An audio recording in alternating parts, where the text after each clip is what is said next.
H2O. Yeah, I've gone with the old council brew. Yeah. Council? Is that another word? Meat. Tap water. Oh yeah, council brew, council pop is another one, isn't it? Yeah. Mine's not Volvic, it's actually a water cooler, water in a Volvic bottle. Well, there you go. But It's a step. It's a step. You're actually good. You're like reusing and all that climate change. We're a very eco-friendly Yes. people where I'm from. Yeah. That's it. There you go. I'm gonna mess with graphics on the screen until our chat fills up. Oh, we live? We are live. I did. What are you guys live on? Sorry, what do you? Twitch. Oh, Twitch. Yeah. Well, I have just sent the tweet out, so you should have a tag in it. So we'll give you all the details there. Where is phone? There you go. Oh, that's literally just hit me. There we go. Yeah, I literally just posted it out as I said. So nice one, nice one. I could technically stream mine, I guess. That's true. You want me you can if you want. Yeah.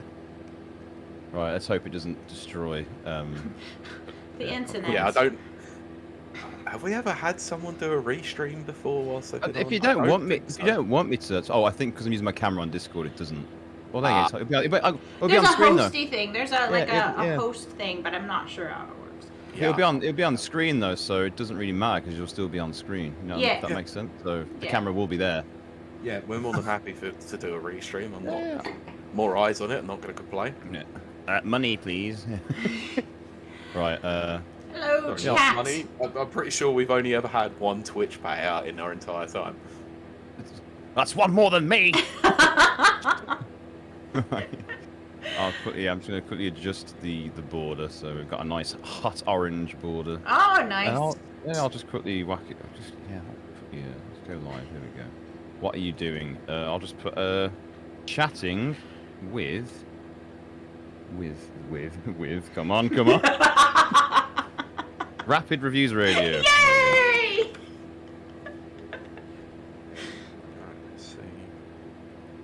Just checking sound. Change the category from Dead Space because that's misleading. Just chat.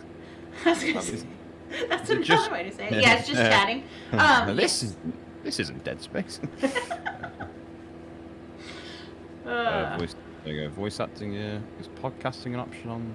It is. Yeah, it should be talk shows. Talk. There we go.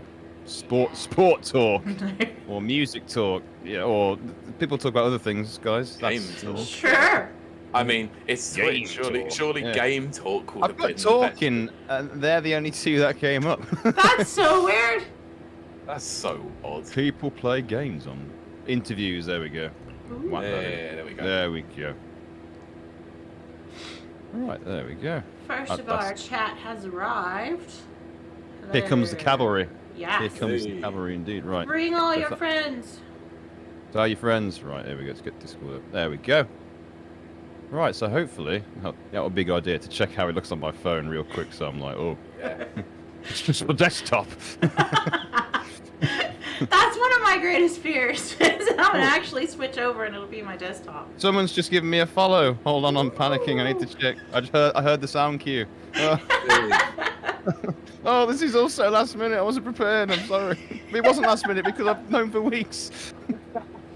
Thank you, Nanomarta, for following me. You are beautiful. Thank you so much. That's one of our regular viewers or listeners. Thank you very much. And has been a guest as well. Very good guy. Fantastic. Hey, animator, 3D. Yeah. Modeler. Even better. 3D modeler. Yeah. Some people are disgustingly talented, aren't they? They really yes. Yeah. And then you find people like me. like to talk about games. There you go. You're talented at talking. Talking about games is a talent in itself. Because trust me, you can have conversations like and then that's it. Whereas, you know. I trust you. Okay, good. That's good to know. I trust you, mate. Yeah. I mean, you come very highly esteemed from Mr. Kurt Lewin. So. Oh yes, Kurt. Oh, one of my best friend's friends. That's how we're going to contact, and who's now in the industry. Oh, very good. Yeah. He's the strangest. Yeah. Oh, I know. It's very unusual, but I mean, I met him through through online stuff, just talking on Twitter and being I think it was we had a mutual like listenership of a podcast. Yeah. And then we just got talking, and now we do our own podcast together, which is the strangest thing. Oh, do you do the Never Watchers? Indeed. Ah, so you're the other half of it. Fantastic. Yeah, because I knew of it, but I've never because I listened to it a few times. And I was like, Pete's voice just sound kind of familiar. But I was like, nah, it's just me, man. I'm just having one of those moments. But now I know why. Now I know Yes, the voice. there's Brilliant. the familiarity, so that's good. Yeah. Good. I actually got to meet him in person a couple of weeks ago as well. You're disappointed. I can't say that live on the show, but maybe off camera. You're Kurt. Oh. I'm only joking, Kurt. If you're watching that. He actually does. Well, he listens. No, he usually listens to so he won't hear this part, so don't worry. You can say anything you want about it. Or this will be like the one time he tunes in. Yeah, he's like, are you slagging me off on there? Yeah. Yes, we are. Yes, we are. Oh, I always knew it was a facade, him being nice at the end of the show and promoting Never Watches, you know. Oh, chat. I'm giving you definitely one more minute, but I may give you two. Yeah. Okay, well, I'm just going to do some bits in the background whilst you chatting away, so let's do the test recording. Okay. You do Let's that. just test. Everybody's testing. Yeah, I can see, you know, pictures being taken, social media. Sorry, I'm really. No, it's cool. Look, I don't care. We do whatever you can to promote. You know. Yeah, exactly. That's I mean, Rapid Reviews has got a TikTok account, but no one uses it. I don't think. I've got TikTok, and I started doing stuff, and then like after a while, I was like, I don't think this is for me. I think I'm too old for TikTok. Yeah, I'm you won't see me doing dances on there, going. I mean, maybe I should do it. I think you look the part, so maybe you should. And then do that thing where they go and then I'm wearing like a Martian Manhunter outfit or something like that. I don't know. What are the trends? Martian Manhunter. I'm not sure Martian That's the Manhunter is one of them. How do you do, fellow kids? Are you familiar with Martian Manhunter? It's so just quickly, is your Instagram Rapid Reviews UK? I believe so. Yes. Yeah. I think so. Another one of the accounts that we don't touch. Well, Mike runs that one. Yeah, he does. He's actually much prolific on there, yeah. Yeah, I know Chloe does the TikTok. I'm not sure if she's done anything on TikTok for a fair while, if I'm honest, but that's fair. Like, you know. That's fair. She's not getting paid anymore. That's what you get when you don't do your job. Well, this is the thing. We're all freelance, so we don't actually get paid for anything. Oh yeah. We get paid in. I don't know how to finish gratitude. it. We get stuff. Merch. Yeah. There you go. Oh, brilliant! Yeah. I get a few bulky review units to get involved with. Yeah. Can you show that on camera yet, Pete, or is that? Give me 2 seconds. I will in a minute. I believe I've done all my social media stuff. I am now completely back to your attention. I'm very, very sorry. Okay, I've just got to check the audio levels on this test recording. 2 seconds. Oh, Pete. No worries. If I scream really loud, can you hear it?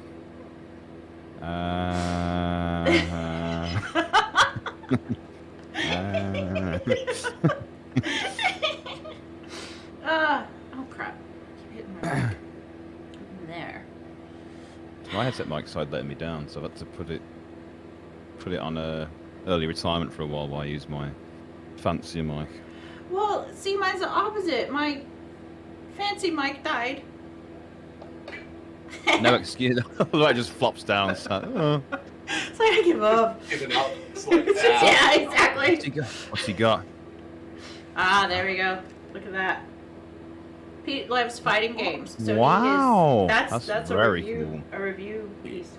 Yeah, I have got this thing for the next 4 weeks to review by playing lots of Street Fighter. Well, that's not bad. Yeah, exactly. That's what I'm saying. Yeah. There's worse things to be asked to review. Exactly. I mean, if I got given that task, it would be a lot different because I like fighting games, but I'm not good at them. No. Neither am I. Not at all. Pete is. No, Pete is. He's lying. He's lying. No, he's lying. I'm not that fair. Look, I played Street Fighter 5 the other day for the first time in probably months. Yeah, I got my ass handed to me.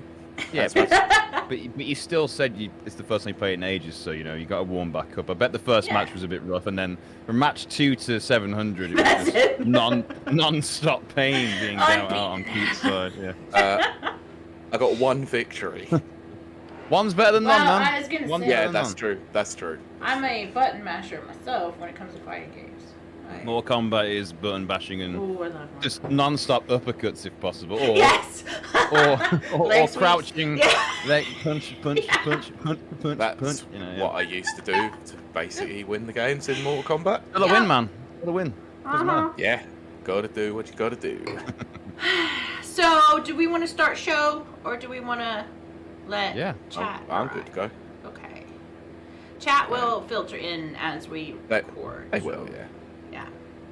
Yeah, I know Brent's not going to be able to join us today. Oh, he's not? Away, isn't he? Oh, okay. Brent is our chat, so we'll do a shout out to him. He's the leader of the pack. He's the one that's usually here, but being away on vacation at the moment, he's not able to join us. But our biggest donator person. Yes. I know it's not called donation; it's called subs. That. Give me money. Donate me guys. Our biggest patron. Put it that way. Yeah. Give us some cash money, guys. Our biggest donor. Donor. Okay. So, I've already forgotten the show number. 142. You were good earlier. 142. 142. Yes. 42. Yes. Yay. Okay, Pete. Well, at this rate, it looks like James is replacing you as host next. Hello, everyone. Welcome to Rapid Reviews Radio. I'm your host, Jim. I guess He's doing it better than me. No. I'm joking. I'll never do that to you, Kylie. No. I'm not in the game of usurping podcast seats. Not yet, anyway. Not yet. I've got my own podcast to worry about. Oh gosh. Excellent. Okay. Right, so we are recording, so we're good to go whenever. Oh, so, do you want me to count you in? Wait. So, James, as I introduced you, do you want me to do first name and last name, or just first name? Oh, you can do both. That's fine. James Alexander is absolutely fine. James Alexander. Okay. Yeah, yes, that's. I'm not scared. Dox me. My address is. Right, cut stream. There you go. Look at me, guys. You're like swatted in the background. Yeah, if we be great if I for see ratings. blue lights outside that window, then you know what's happened. I'm not on the first floor, so there'll be the SWAT zip lines coming up the side of the building. Yeah, I got a balcony, guys. Try and find me now. Nice. There you go. Narrowing it down. Yeah, the one of two flats in the entirety of the UK that's got a balcony. Oh my gosh. Okay, Pete. Right, let me count you in. So we're going to start in 3, 2. Welcome to Rapid Reviews Podcast, episode 142. I am your co-host, Kiley, Wilde. I'm joined by my ever-present co-host, Pete Beckett. Hello. And a very special guest today, James Alexander. I get the last name right. I've just been doxed on air. Oh no! Hello, everyone. How are we all doing? Are we all well? You good? Yes. We are great. Thank you for asking. Yes, How are you? very good. I'm good. Thank you for asking. Now I'm good. I'm very excited to be here. I've been. I know there's been a few delays, but I'm very glad we got around to getting ready. And I'm drinking so much water, and I know I'm gonna Have to take a break later. I think the expression "peeing like a racehorse" is going to come to mind. Yeah, it's just no matter how much I drink, I just can't be sated. I Oh, can't be sated. I'm in danger here. Oh, man in the desert. It's how it feels. Yeah. Well, if our lovely listening audience, as well as our viewing audience, couldn't tell, James is a voice actor. I don't know what the first hint was, but yes. So we will be exploring the wonderful world of voice acting. Now We'll certainly try. we will attempt it. It's gonna be fun. We'll do our best. Do our best. Yeah. And all of a sudden he loses his voice and it cracks and it's gone. Shocking. Now, Why would you wish that on someone? No, I don't wish That's it like the at worst all. injury. It's all I have. I have nothing but my vocal cords. Oh. oh my goodness. It's all I have, okay? But even though the boys kind of took over a while ago, I'm still going to do my usual intro. Every week, I like to ask our guests how they're doing. So, James, how's your week been? My week, how's it been? Let's think. So, I did a recording for a game, which I've done a few sessions on, which is exciting. Going to London to record is always exciting, so I can't tell you what that is. I can't even give you a hint to what it is. It's a game. Well, As far as you could say. 50% there. It's a game made by Wizard. Redacted. Yeah, so I did that earlier in the week, and also today I was at work in my. I guess I shouldn't say exactly what I do for work, but I have an office job on the weekend. Oh no, I've doxed myself. And also on Saturdays, I also teach at a youth acting academy. So Very nice. yeah, it's bits and bobs, you know. But I'm good. I'm just slowly freezing to death and staring at the bill. Right. It gets Oh, gradually higher and higher. Yes. Yeah, Other the than- joys of UK living during a cost of Absolutely, cost of yeah. living crisis. Yeah, Absolutely. fantastic. Everything costs so much these days. It's ridiculous. But other than that, I'm great, thank you. I'm good. How are you? Well, thank already you asked for me. asking. No, thank you for asking. I usually go last. I'm great. For our listeners and watchers out there, they know that I am a gym rat. And on Friday, I did my first, professional level workout. Nice. And it was awesome. And I did awesome. And I love it. Now, tomorrow's workout is nothing I can do. So that'll be fun. You gotta start at some point, so even if Yeah. you can't do it. Well, it's Friday I was the conquering champion. Tomorrow I go in as the complete noob who doesn't know what the heck she's doing. So you gotta start somewhere, There you go. This is how it goes. You probably do better than I do, because I'm just a piece of paper. I was going to say, have you seen me? I'm clearly the pinnacle of health, and the Have you embodiment seen of me? the gym.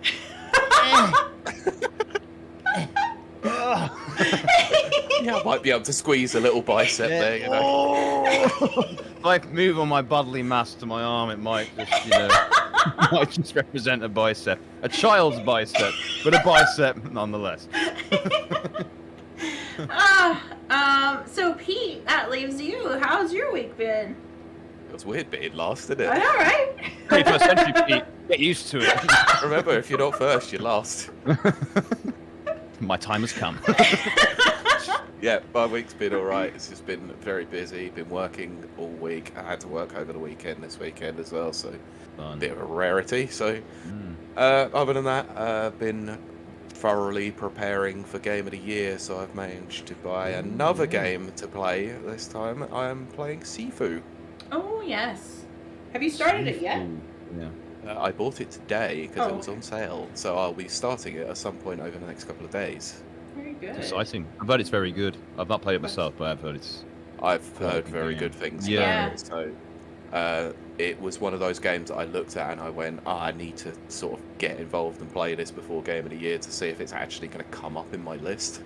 Have you got any contenders so far, Pete? Oh, I've got 3 that are strong contenders for me, but I won't reveal them to you, to the audience yet, but I can reveal to them afterwards. Well, since I'm hosting, I can already tell you what my game of the year is. And I haven't even played it yet. But... Goat Sim. Oh, God, she's showing the goat anus again. I love him! He's What is this? amazing. It's Goat Simulator. Goat Simulator. Oh, It is one of my favorites. What is this? No, it's the. She Yeah. showed it last week because it was like it's an early Christmas present. So Yeah. I love but Gosu. it was the fact that she decided to show the fact that it has go anus. Oh, Well, yeah, start with the best, best part. I love that they like manufactured this. Someone in a factory somewhere was stitching this for money. Gotta be anatomically correct, you know? Like, I've always put a rule down in my house. If you're gonna buy a plushy toy of an animal, It's gotta be anatomically correct, you know? I've got a giant plushie of Crash Bandicoot from my childhood. You think it's anatomically correct? It's Check not. under those Yeah. shorts. What are you hiding there, Crash? What you got? Oh, is that why they call you Crash? Crash. Where's your Wumpa fruit, Crash? Where is it? Ah, yes. But no, I'm never gonna play Crash yeah, again yeah. and think of anything else. Thanks for that. You're most welcome. So Nana in the chat says, I've been good just watching the World Cup. Right, that's like big news. Yeah, I don't watch football at all because just my brother got all the football genes, which is fine. But I do know that we just finished battle with our transatlantic cousins, and we both drew. So England's very annoyed about that because they should be like, "Oh, come on, mate, they should be able to beat the US easy." But evidently, We call it And the soccer, US for is just like, goodness. we played better than you. yeah. We play better soccer than you. Soccer. No, I'm actually not joking. They were better than us, and I was absolutely fuming about it. Well, I'm gonna probably regret asking this, but what is a draw? Is that a tie? Yeah. Yeah, sorry, yeah, draw, yeah. It was a draw, mate. Yeah, so a draw. the spoils were shared. Yes, yes. Oh, you see that okay. ludicrous display last night? There you go. That's it. That's me. Yeah. Good, mate. It's too real, Roy. It's too real. The thing about Arsenal is they're always trying to pass the ball into the net. What was he thinking of sending Wenger on that early? Look, we could quote IT Crowd. Yeah. Big fan of IT Crowd. Yep, me too. Yeah. Very big. Let's see. Nana just put, James, I only watch the World Cup because it's the only thing on. Yeah. Well, I've been watching Doctor Who again from the start. Christopher Eccleston's Right. run on it. We're just on David Tennant at the moment. It's his second series, and Wednesday on Netflix as well. The Addams Family thing, it's okay. I was gonna say I haven't started it yet. When they initially were doing the previews, it looked cool, but now more yeah. stuff's coming out, and it's like I don't know. I don't think it's Yeah, gonna be... she's Jenny Ortega's fantastic. As Yeah, well. she looks amazing. Yeah. Brilliant job as it, but everything else I'm kind of a bit like.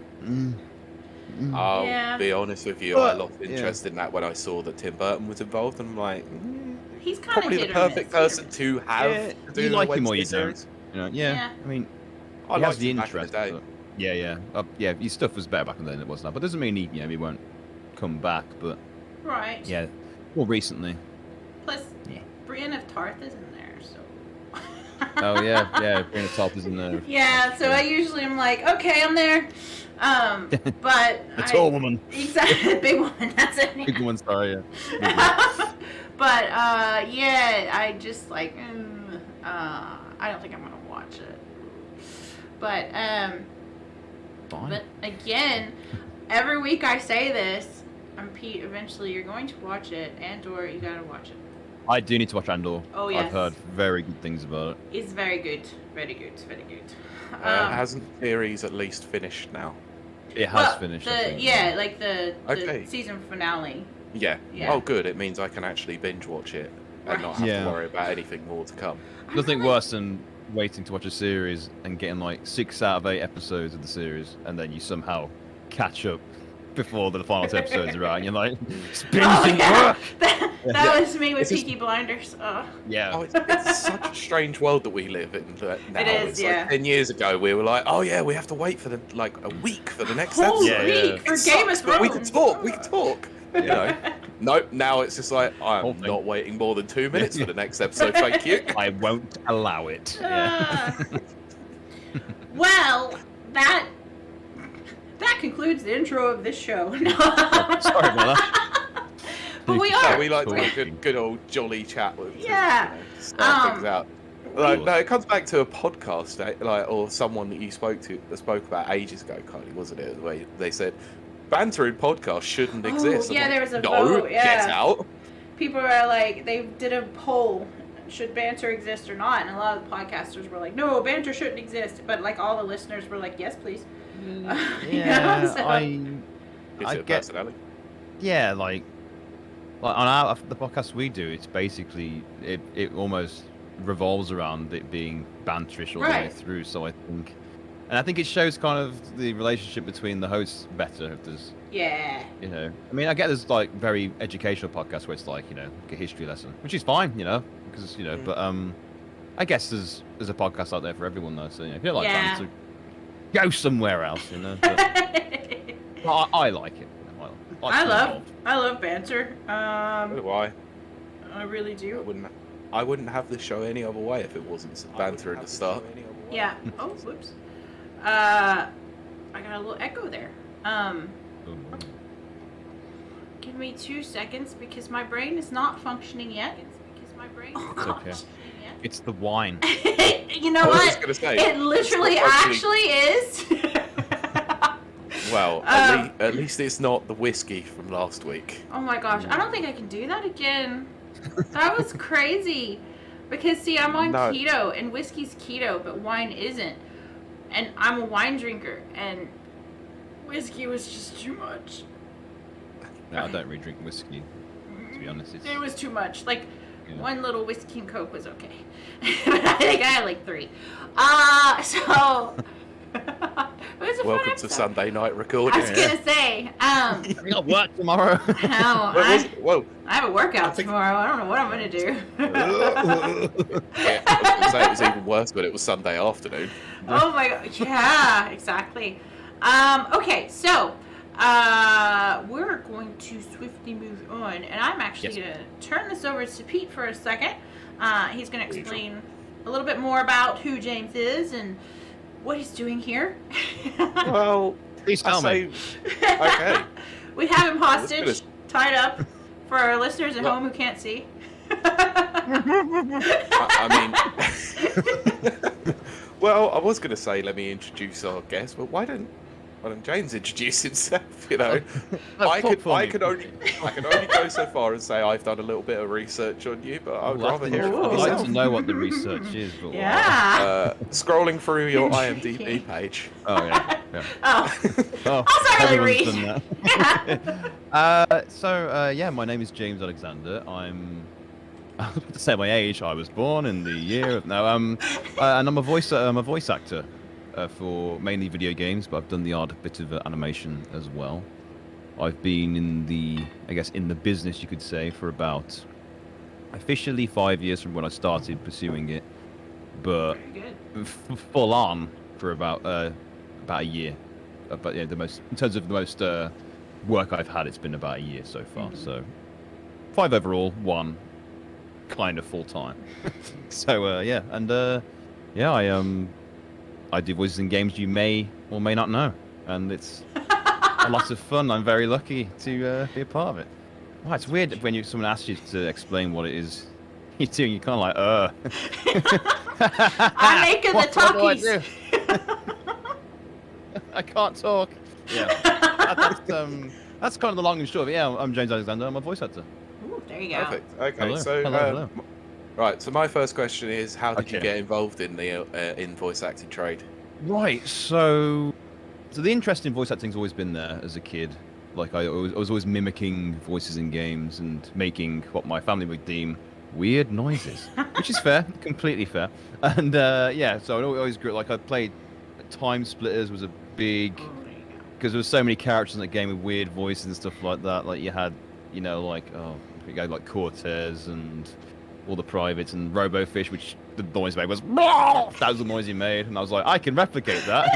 Hey, Dad. You know what I mean?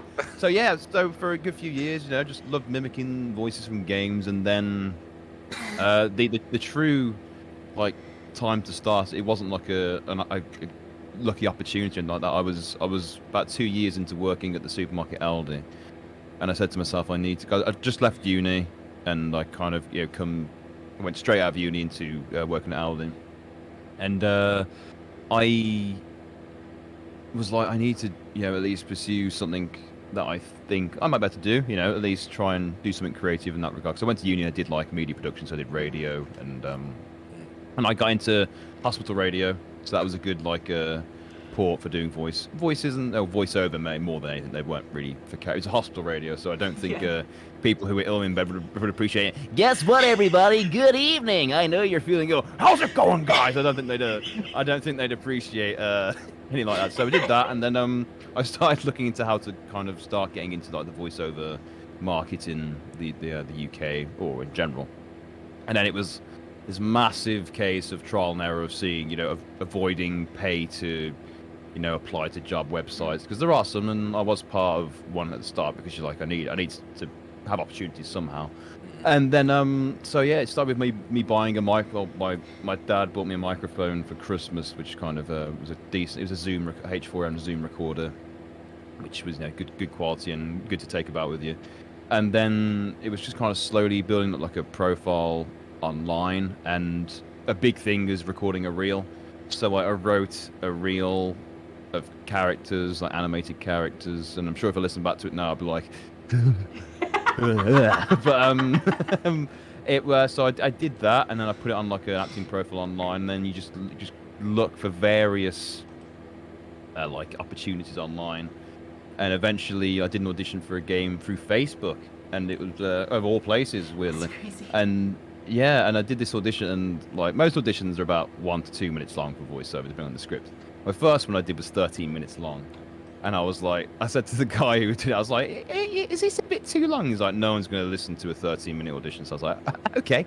So I cut it down massively, and sent it off, and I got 2 voiceover roles for bosses. I got 1 voiceover role for 2 characters in a game called Wilde, which was out on the Nintendo Switch. I think it's on PC and consoles now. That came out in 2017. And that was, it started with that, and then it was just, you know, year after year looking for opportunities, trying to build networking. Because networking, as you know, it's not a fast thing you can do. It takes time. You can't rush a relationship with the person. So, you know, just doing what I can, being as nice as I could to people, and just trying to build on my skills, which I'm still doing now. I don't class myself at the top of my game, but I'm actively always trying to, you know, get better at certain things, stuff like that. That was a very long answer to one question. I'm sorry, Pete. No, you're right. I'd rather have the detail. It's always it's much better to have the detail, because then you can sort of go from there. Really. Well, Pete, I just got into it, didn't I? I sort of just fell into it, you know. I got a microphone. I posted something, and that was it. I went, I like your chords, mate. Come into the studio, and the rest is history. Okay, so you said that the first game that you worked on was Wolverblade? Wolverblade, yes. Yeah. Wulver Blade. Yeah. That's yeah. It's like a side-scrolling. It was a side-scrolling like a slasher, hack and slash, about the battle between the barbarians and the Romans back in the day. And you played as these barbarians. Yeah, and I played the final boss. I think I was the final boss. No, tell a lie. I was 3 bosses in it, and a few of the miscellaneous enemies. Yeah, I was like the first, maybe the second boss, and then the final boss. Yeah, cool. That was from my research, cool. I did see that there was 3 characters that you were playing in that game. He's fact checking me. He's fact checking me, guys. So in real time. King Arthur. Oh yeah. Primus The Pilus. Dobuni champion. Yeah, the Dobuni champion, King Artal, miscellaneous, and Primus Pilus. So it was Primo Centurion Primus Pilus of the 9th Legion. Yeah, it was a lot of fun to play. I like him. I like Primus Pilus. Kind of end up always getting characters who are similar vein, which are nasty men in power. Yeah. So from IMDb, I saw that there were 2 other entries before that as Fractured Space and Monitor the Game. Oh yes, good point. So Monitor the Game was made by a lovely fellow called Dave Jones, who he actually started working at Codemasters for a bit, and now he's moved on to somewhere else. I think he's working on, I can't say what he's working on actually, but yeah. So that was a project he made himself at home. It was an indie project. Oh, that's so cool. And it was basically like this like kind of crime thriller story. I played a character called Jay in it. There may be one more, but I know Jay was the main one I played. and he was kind of like this. I think he was an assassin who was kind of a bit jaded by the whole assassin game, which is understandable. So yeah, that was a lot of fun. I did monitor, and I did like a little add-on called Alex's Story, which did to round off, which is more focused on Jay. That was a lot of fun. Yeah, that was one of the first ones. And in terms of Fractured Space, so Fractured Space was my first role working with Pinewood Studios back when they did a game recording. It's now since been moved to Molyneux in Soho. But so Fractured Space was fun because it was a Halloween update for the game.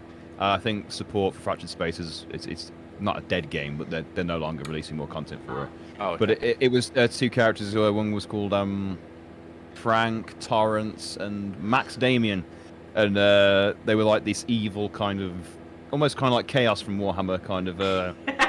They were called the Darkness, I think they were called. And they come from space, and they were like humans, but they've been trapped in space and they got warped by this certain entity or energy. So one was like, Max Damien, I dabble with jump cores, and Frank Thomas was like, the darkness has been summoned. So it was all like nice and spooky for Halloween. So that was a lot of fun. Yeah. I have to say, I'm rather impressed with your knowledge of the characters you have played. I got like those spot on. Yeah, I like to, I think it's. I mean, obviously, there's voice actors there that've got like 400 credits, which is amazing. Yeah. If they remember it more, fair play. But I think it's the least I can do is at least honor the fact that I had these opportunities by remembering some basic information on what the game is. So that is cool though. And I'm very grateful for every opportunity I've been given because I'm incredibly lucky to be in the position I am in so far. So yeah, I try and remember as much as I can. Yeah. So from what I can see here, the next game that you ended up working on was called The Pagan King. Pagan King. So that isn't. Yes. So that isn't a game. The Pagan King was a Danish film? But it was a film. It was called The Pagan King on some releases, and it had another name as well. But basically, that was an ADR job. So the actor who played the role of Sir Khan's in it, who I did the voice for, basically, so he filmed all of his stuff. He did the hard part, and basically, I think the sound was bad on every scene he was in post-production. Right. So they got, because he couldn't come in, because I know they were getting most of the actors back, because before I went into the studio, excuse me, it was around Christmas time of the day, actually, a good few years ago, and I went in, and one of the actors in the film come out the studio as I went in, so I was like, oh, they're getting the original actors in, but for some reason the guy who played Sir Khan's in the film, he couldn't make it, so they replaced all of his dialogue with my voice. Oh my gosh. I did feel kind of bad about it because I wasn't aware of this. I thought I'd be doing background voices of people screaming, but no, I actively replaced this man's entire performance vocally. Oh my gosh. But it was fun though. It was a long one. I think it was a long one, but it was worth it. I mean, I remember because spoiler, he dies. If you haven't seen Pagan King by now, guys, darn it! You ruined it. Yeah. Statute of limitation for spoilers is long gone at this point, I think. Pagan King was 5 years ago. No, I'm never gonna watch it. And and we did. I was quite cool because I suggested, maybe if he's dying, we should record it with him lying on the floor so it sounds more. Because you want to essentially adapt the action on the screen. If someone's going charging, I'm just like, it needs to be. I was thinking so. The guy like, so it's a bit. But yeah, so I was like, let's lie on the floor and like do it that way. And to be fair, the guy in there was very into it. So yeah, that was like that's the only. That was my first. Like outside of video games I've done, aside from like a documentary as well. There's a mini documentary by Fujifilm around the same time where I was doing the voice of a person. No. But wasn't his voice. And arguably I was a bit too young to be the guy's voice, but I made it work. There you go. What kind of character were you playing for that one? Is it like a middle-aged gentleman or something? Yeah, well, basically, it was a little documentary about the Isle of Skye for Fujifilm, and they got this European photographer called Oliver Worley. I'm not particularly versed in the world of photographers, but he was a nature photographer, and it's him driving about, and the guy looks about 35, 40 in the thing, and I was about 25 doing it. I mean, I say it still works. But yeah, so I did the English voice. So I was like, my name is Oliver Worley, and I love photography, Oh my and goodness. the Isle of Skye is a beautiful place. And I'm like, yeah, you know, it's nice and serene. But I'm looking at the guy, I'm like, yeah, some people's vocal cords don't mature. So There you go. yeah, maybe that's what it does. But then I'll watch like a version of it recorded, I think actually by him, and he's like, oh, yeah, it'd be a lot more. I think it was kind of Scandinavian. He was like, and I was like, yeah, Oh, yeah, close enough. gosh. But yeah, it was still a lot of fun to do, and I'm still very proud of it. I'm acting like there's always this downside to all my jobs I've done. I'm like, no, it's like they wouldn't have hired me if they thought it was a bad idea. Exactly. That's exactly Yeah. it.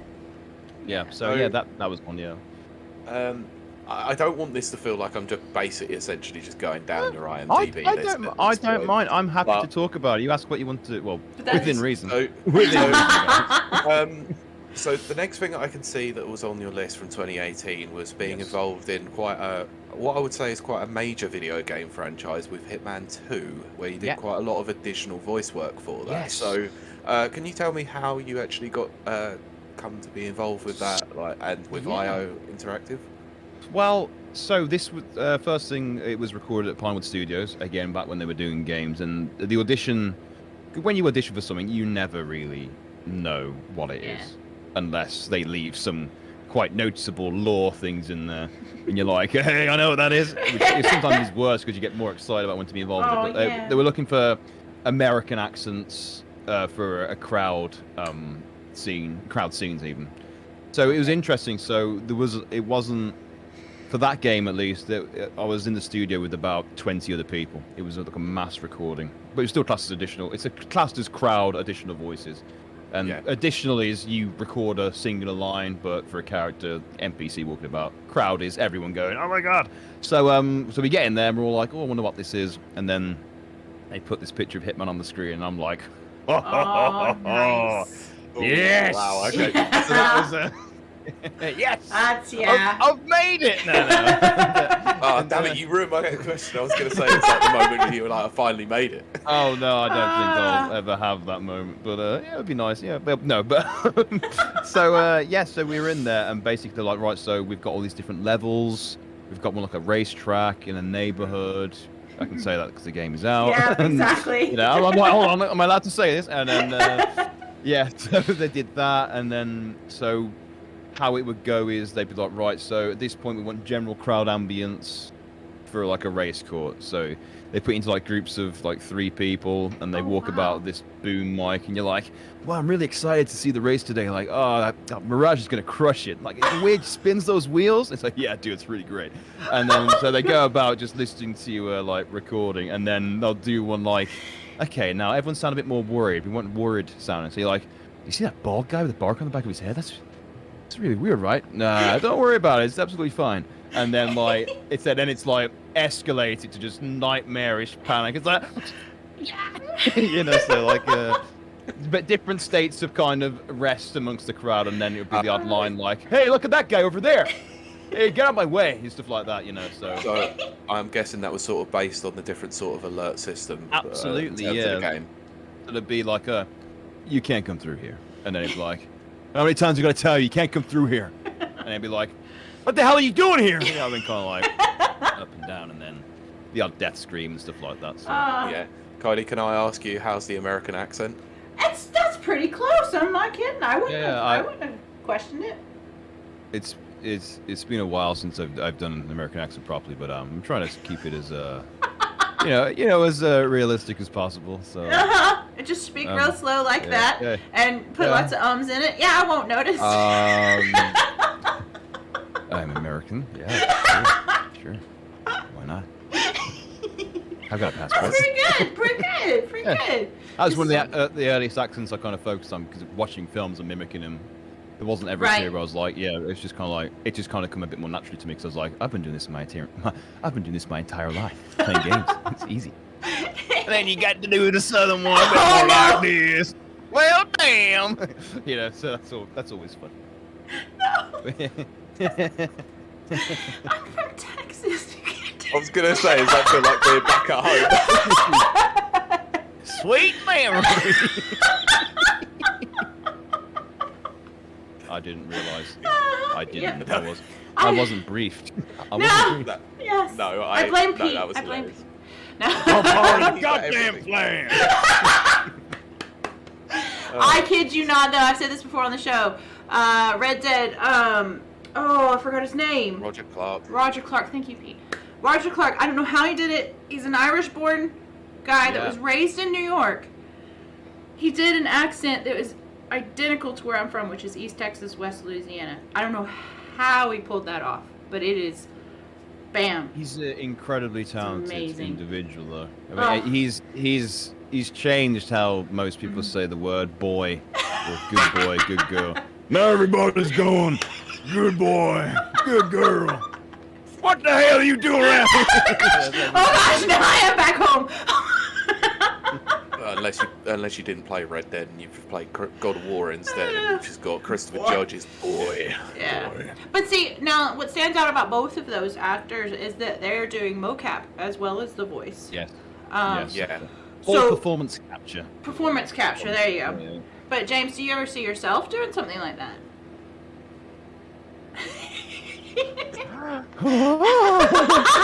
That's a yes. Exciting? I've done it once Ooh, very nice. for something I can't talk Oh about. no! That's what I was just about to ask. I can tell you the great story behind how I kind of got the job. What you can Well, tell? Right, okay, yeah. So for beep, I basically I got the audition, and at the time I was working as a postman at the Royal Mail.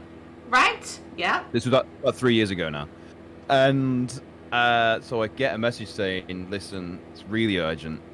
Get your audition in ASAP." And I'm like, "Oh, excuse me." I was like, "Right, okay." Kind of about to start delivering on like one of the most difficult walks, and I'm not saying this to make myself sound bad. It was like one of the most hated like routes in the office, and I was like, "How am I going to do this?" So, what I did was I had no microphone. It's the middle of January or December, February. Sorry. Oh, I was like, gosh. "What? It's freezing. What the? Right. I can't do it." But it's an opportunity. You know, 'cause I wasn't aware it was mocap. I was just aware that it was, you know, like a job. Yeah. And so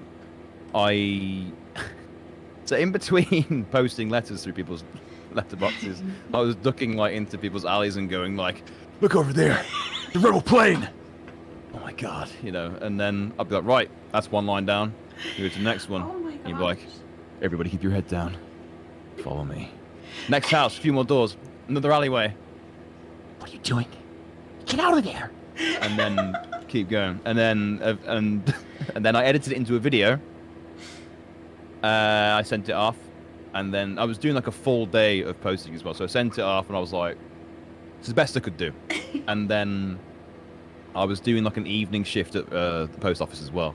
So I was doing like pickups, and then I had the sudden strange urge to check my junk mail.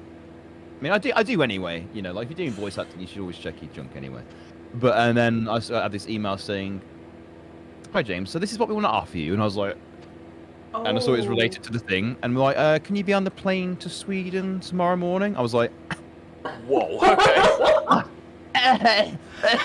"What?" Like, what? Like, just strange, just sheep-like noises coming out of my throat. Yeah. And you know, like yeah, and that game was an American accent. That's all I'm gonna say. And the entire cast were actually American as well. So I was like, Whoa. So I was there for about 4 days, and it's only, you know, it's not like a main character anyway, but I don't expect to be given main character roles. You know, I'm just happy to be part of it. And yeah, recorded, and just as I got back, the first lockdown began. While we were there, one of my co-stars, his wedding honeymoon got cancelled because of COVID. No. Mate, it was scary because my wife was like, "Listen, you've got to get back soon. Yes. You might not be able to get back." So I'm based in Birmingham, so I got to Birmingham. Well, I say base. I'm from Birmingham, live in Birmingham. Docks and basically we yeah, I got to the airport and it was all very 28 days later-ish there. Yeah. Aside from the running, bleeding rage zombies. And no killing. But yeah, that and yeah, well, not yet. Anyway, not over yet. Yeah, that was insane. Like the turn, because usually most auditions, you know, it varies on how long it takes to hear back from. But this was like a matter of hours, and then you know, the stress of editing. My phone was about to die as well. And I was like, oh my god, I gotta get this audition in. And then we went. Yeah, that was Sweden for 4 days, which was incredible. I mean, you know, I've not. That's the first time I've been abroad for a job, and maybe the last. Who knows? You know, you can't tell. But I will forever remember it. Oh, I'm sure you will, yeah. So how did your work actually react to the fact that you needed time off pretty quickly for that? Oh, you thought I told them that I needed to get... I was just like, I am ill. Exactly. Well, yeah, one thing I've learned is that even if people are aware of what you... like, because it got out of jobs that I was voice acting, whether I told them or not. But they're like, oh, we understand you need time off for this job. Like, because when I worked at Aldi, we had like professional piano players, musicians, very talented, you know, people. Oh, definitely. Not that, you know, not having a creative, you know, outlet doesn't make you, you know, not creative, because you know, people are talented no matter what. But you know, they'd be like, oh yeah, if you need time off to do a gig, just let us know. And as soon as you mention it, they're like, why? Why? And it's like, oh, so I just turn around and be like, oh, I was ill. So, and I did get a bit in trouble with Roma. They were like, you've passed your threshold for sickness. And I was like, oh, you've got, yeah, it's like if you have another sickness in 6 months, you're basically go to like stage 2 of disciplinary. I was like, fine. but it was worth it. Absolutely worth it. Absolutely. Yeah, I think I'll take that disciplinary for the 4 days of being in Sweden. Yeah. Which I couldn't say. So where were you when you're ill? Stockholm. As is a special I doctor. went to a fancy clinic in Stockholm to get over my chest infection. I have Stockholm syndrome. It's a specialist thing. Exactly. Funny thing is, we tried to phone you and we had an international dialing tone.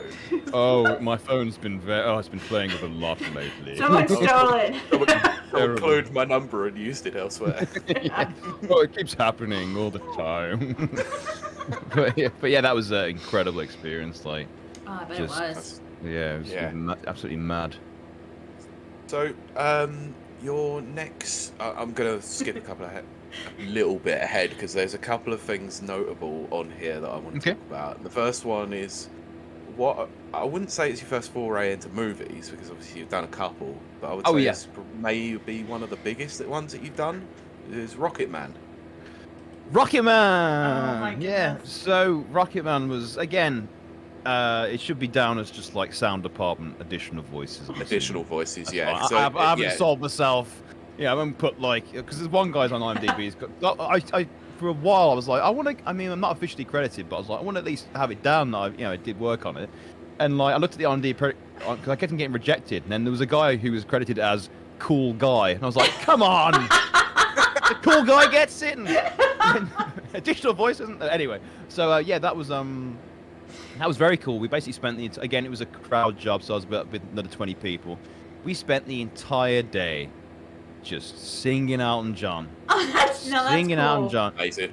That's cool. Again, various degrees. So it'd be like, Rocket Man, that's nice, nice thought. And then we'd do Benny and the Jets, and they'd be like, to screw it. So he'd be like, and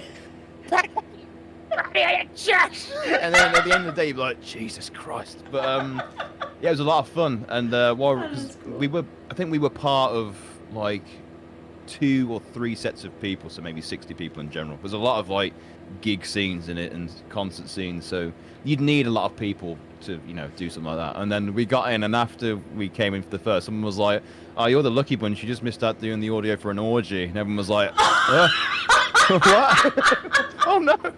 I was like, oh great. So yeah, we spent most of the day doing just singing Elton John, again with the odd bit of like crowd fussle and bustle. Ooh, can't wait to watch Elton John, blah blah blah, but no orgy sounds. Yeah, just like, darn it, you missed Not out yet. on the best. There I was hoping for range with an orgy scene. I've practiced my entire life for this role. Oh, the things I could say. No, that's. Sorry, I don't want to drag down the rating. Yeah. I think I kept it fairly PG. We Yeah, actually better than normal. Well, better than Pete? last week where Kylie just decided to randomly shout cock. Oh for no, reason, there's so- there was an actual. Can't be shouted sometimes. No. It's gotta happen. Gotta happen. There was a very legitimate reason. We were know talking there about the company, how to pronounce it, and I said I preferred Oh. cock, and I do. Yeah, I think you probably know, yeah. The Yeah, the company pronunciation. now known as Play On. Yes.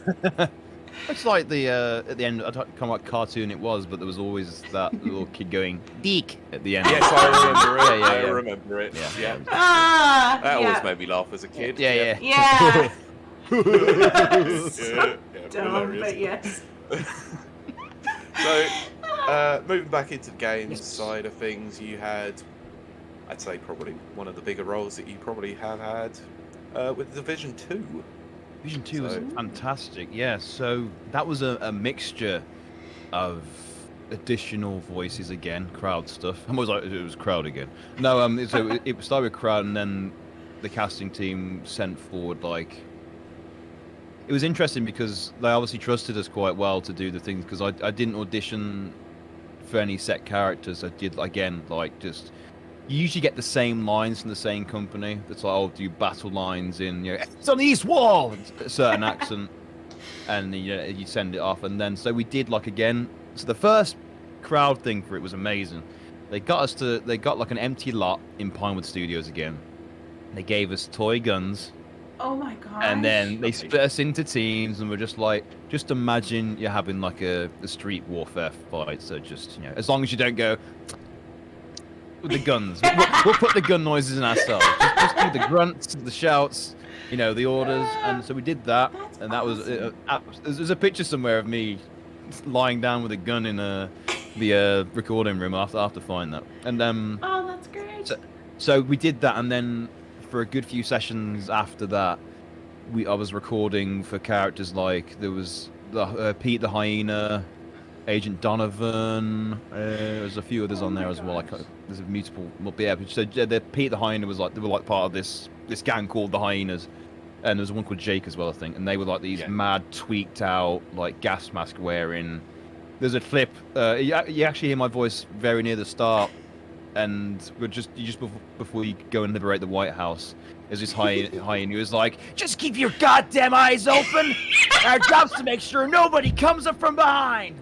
And so if you hear that voice, that is me. So I did all like these horrible, tweaky Oh, that's crazy. gang unit, and then a few like there was another one as well, like a guy who's like, "I'm just sick of this voice so depressing all the time," and there's one of those voices, and then there's another person who's just like, what was it now? I can't remember what the voice was, but yeah, it was mostly just either like gang members or just survivors because the Division 2 is set in this post.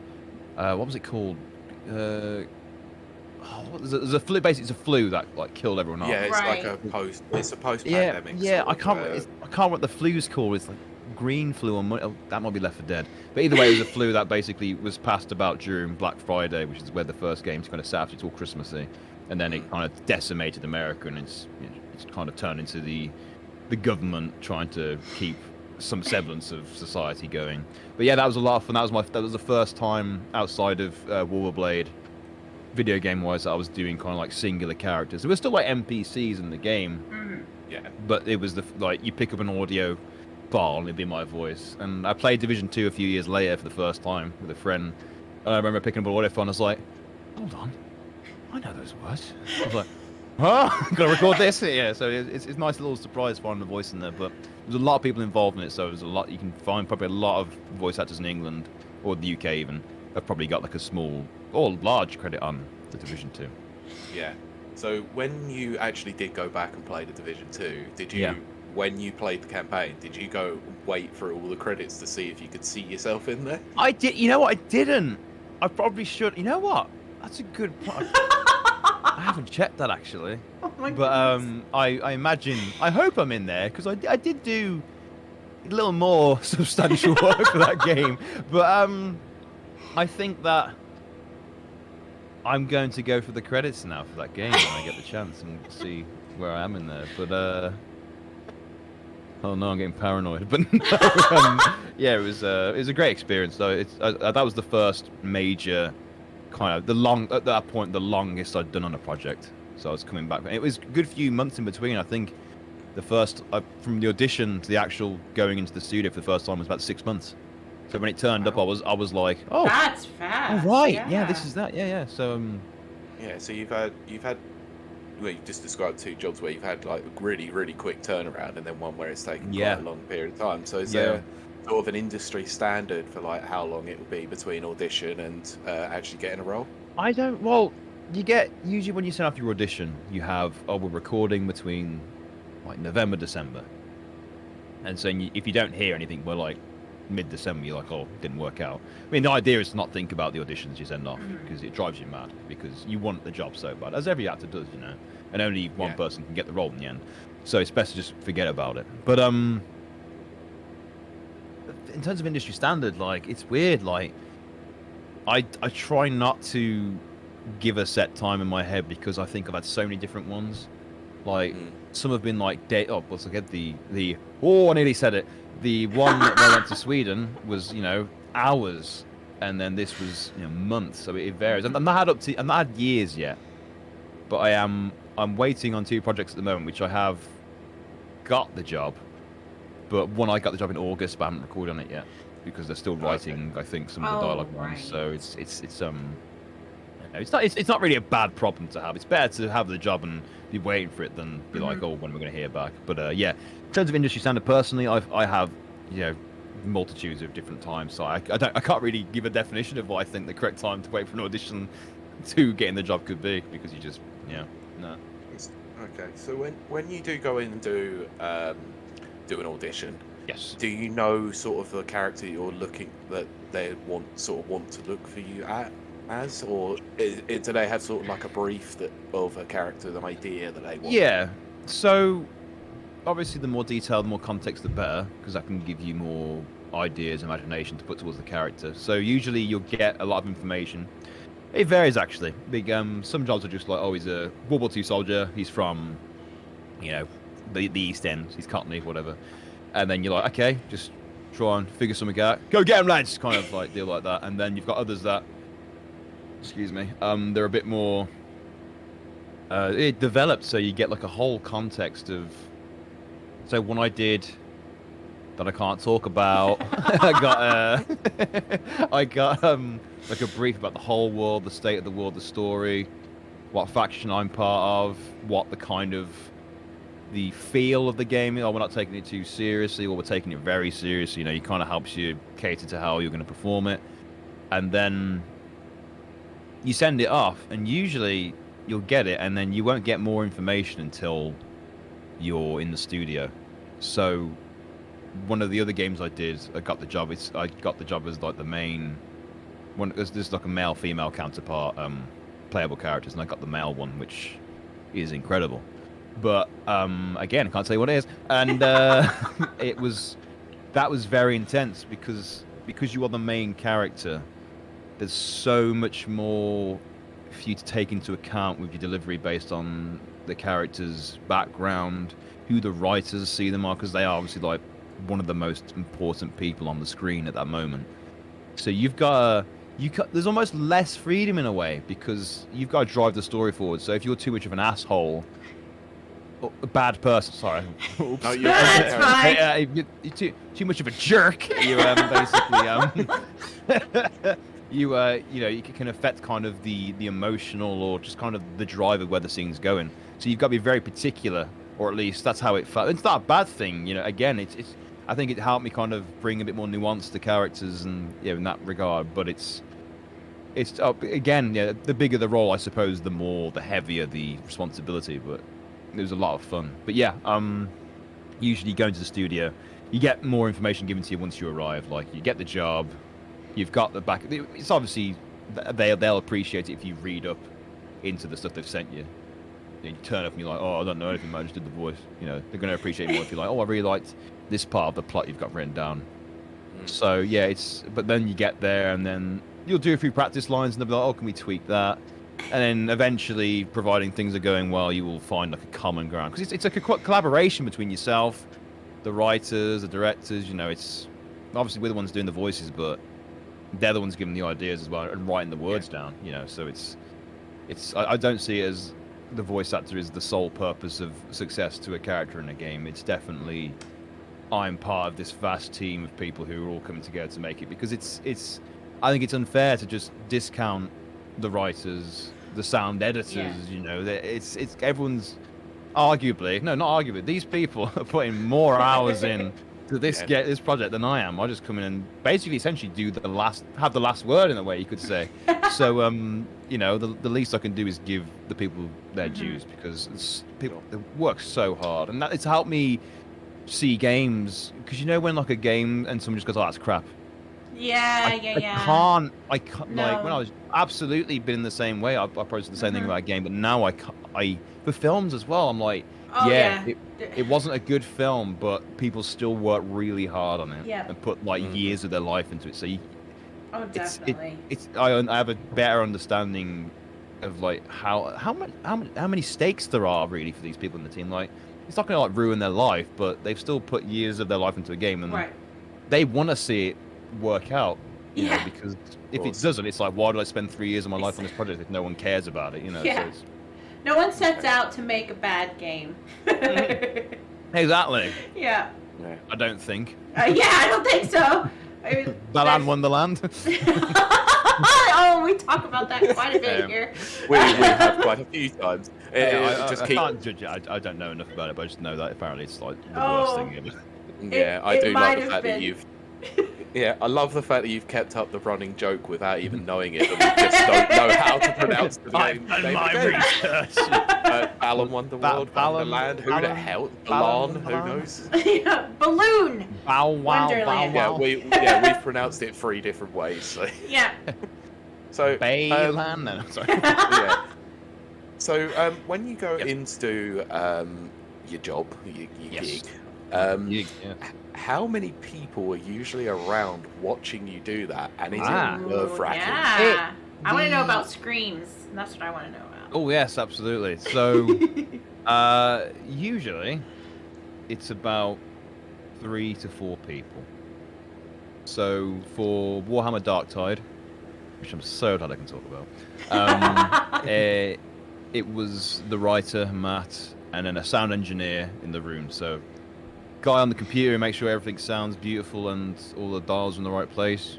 The writer / director, I imagine, you know, who's telling me context, how to say it, this and that, and then me, obviously, in the room. But then we had a guy, Stefan, on Zoom, who was like from the actual development team, who was overseeing it as well. Okay. So he would ensure that certain things were.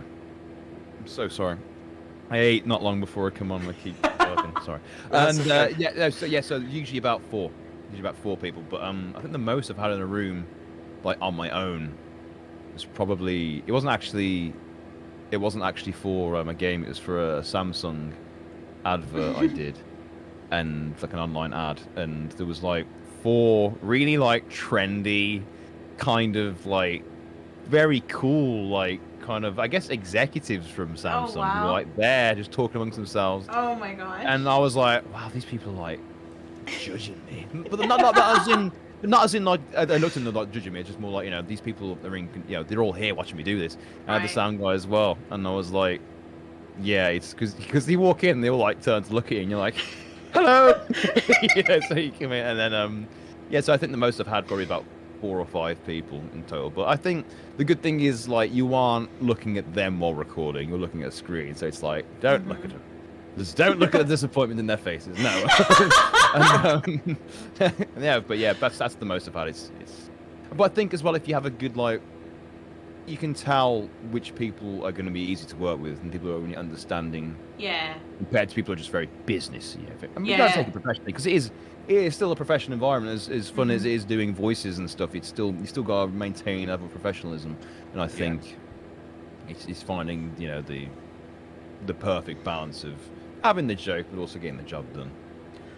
You know, so yeah, but I'd say 4 to 5 people is probably the most. Yeah. I will do a rare thing here and divulge a little bit about my personal life. I never do that. Ooh. Very private person. But I did, in fact, date a voice actor for about a year. And Hey, that's cool. yeah, it was very cool.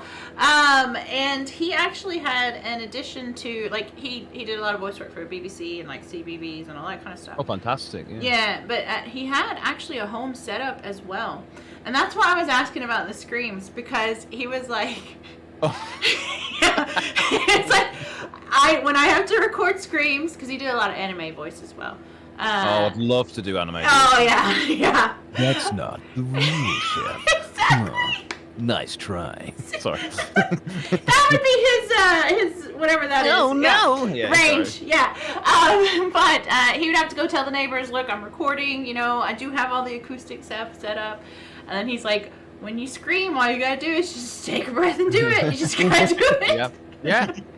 No holding back, mate. Yeah, no holding back. That's it, exactly. It is the difference between booking the job and not booking the job. That's- You've got to that's go it. for it. Mm-hmm. You've got to go. Yeah, so, again, funny story about that. So, in our old flat, so, first thing, let's make it, no one was aware of my profession. Or still, really. So, they still may question it. Luckily now, my sister-in-law is my neighbour, so at least one There you go. side of the flat understands. There you But, go. so I used to have, like, it was like a small corridor I could turn into a studio last minute, the old flat. And we would, so I, again, do a lot of, you know, Yes. get down, you know, in the hallway. Yes. And then, like, and one day I met my neighbor from upstairs after Oh, about a year gosh. and a half of living there. So a good while. And this whole time, he didn't come down to check if I was okay. He just caught me taking out the rubbish. So I was like, right, okay. And he goes, I hope you don't mind me asking, but do you have like a sort of condition or anything like that? I was like, what does that mean? I was like, I would just hear a lot of like, you know, shouting and stuff, and you know, it sounds like you're like maybe like having anxiety or panic, and I'm like, okay. Well, no, that is not in fact what is happening. I'm a voice actor. I be auditioning under your flat, screaming and shouting, and sorry about that.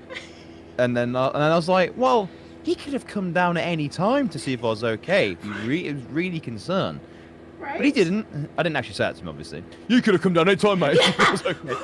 Yeah, Why and didn't you then, check on me, dude? but this is the same guy who had like a 4-day straight rave in December, like. a Oh few my weeks ago. gosh. Literally 4 hours. Heck yeah. You're like, when do we get the police involved? Oh my gosh. But the thing is, like, we thought he was having a pie, but we didn't see a single person because obviously we could see the stairs. A single person went upstairs. He was on his own. It's a personal party. Every now and again, you'd hear, yeah. Yeah, it's like this guy's just raving on his own. I look back on it fondly When now. was this? It was about maybe 2.5 years ago. Oh, okay. I was going to say, definitely not a lockdown rave then. No, it wasn't lockdown, Ray. That's the thing. It wasn't. It was just your average 4-day bender. You know. Yeah, we've all been there before. yeah. You know, Yeah. Raving in an empty room with no one. Get some Absolutely, yeah. recordings of NPCs. Yeah. Well met. Get down! The gang's all here. This is great. It makes Well- good ambience for Hitman. Well met, citizen. Catch the race last night. Yeah, it was. Exactly. Yeah. So there are, yeah, and then my poor sister-in-law every now and again has to listen to me going, "What?" in this side of the room, but so and far, they're like, oh, that wasn't for an audition. always for an audition. Always. Turn the music up. No, it's yeah, it's been luckily not had the police call on me to see if I'm okay. But again, at the same That's time, good. would you prefer the police to call?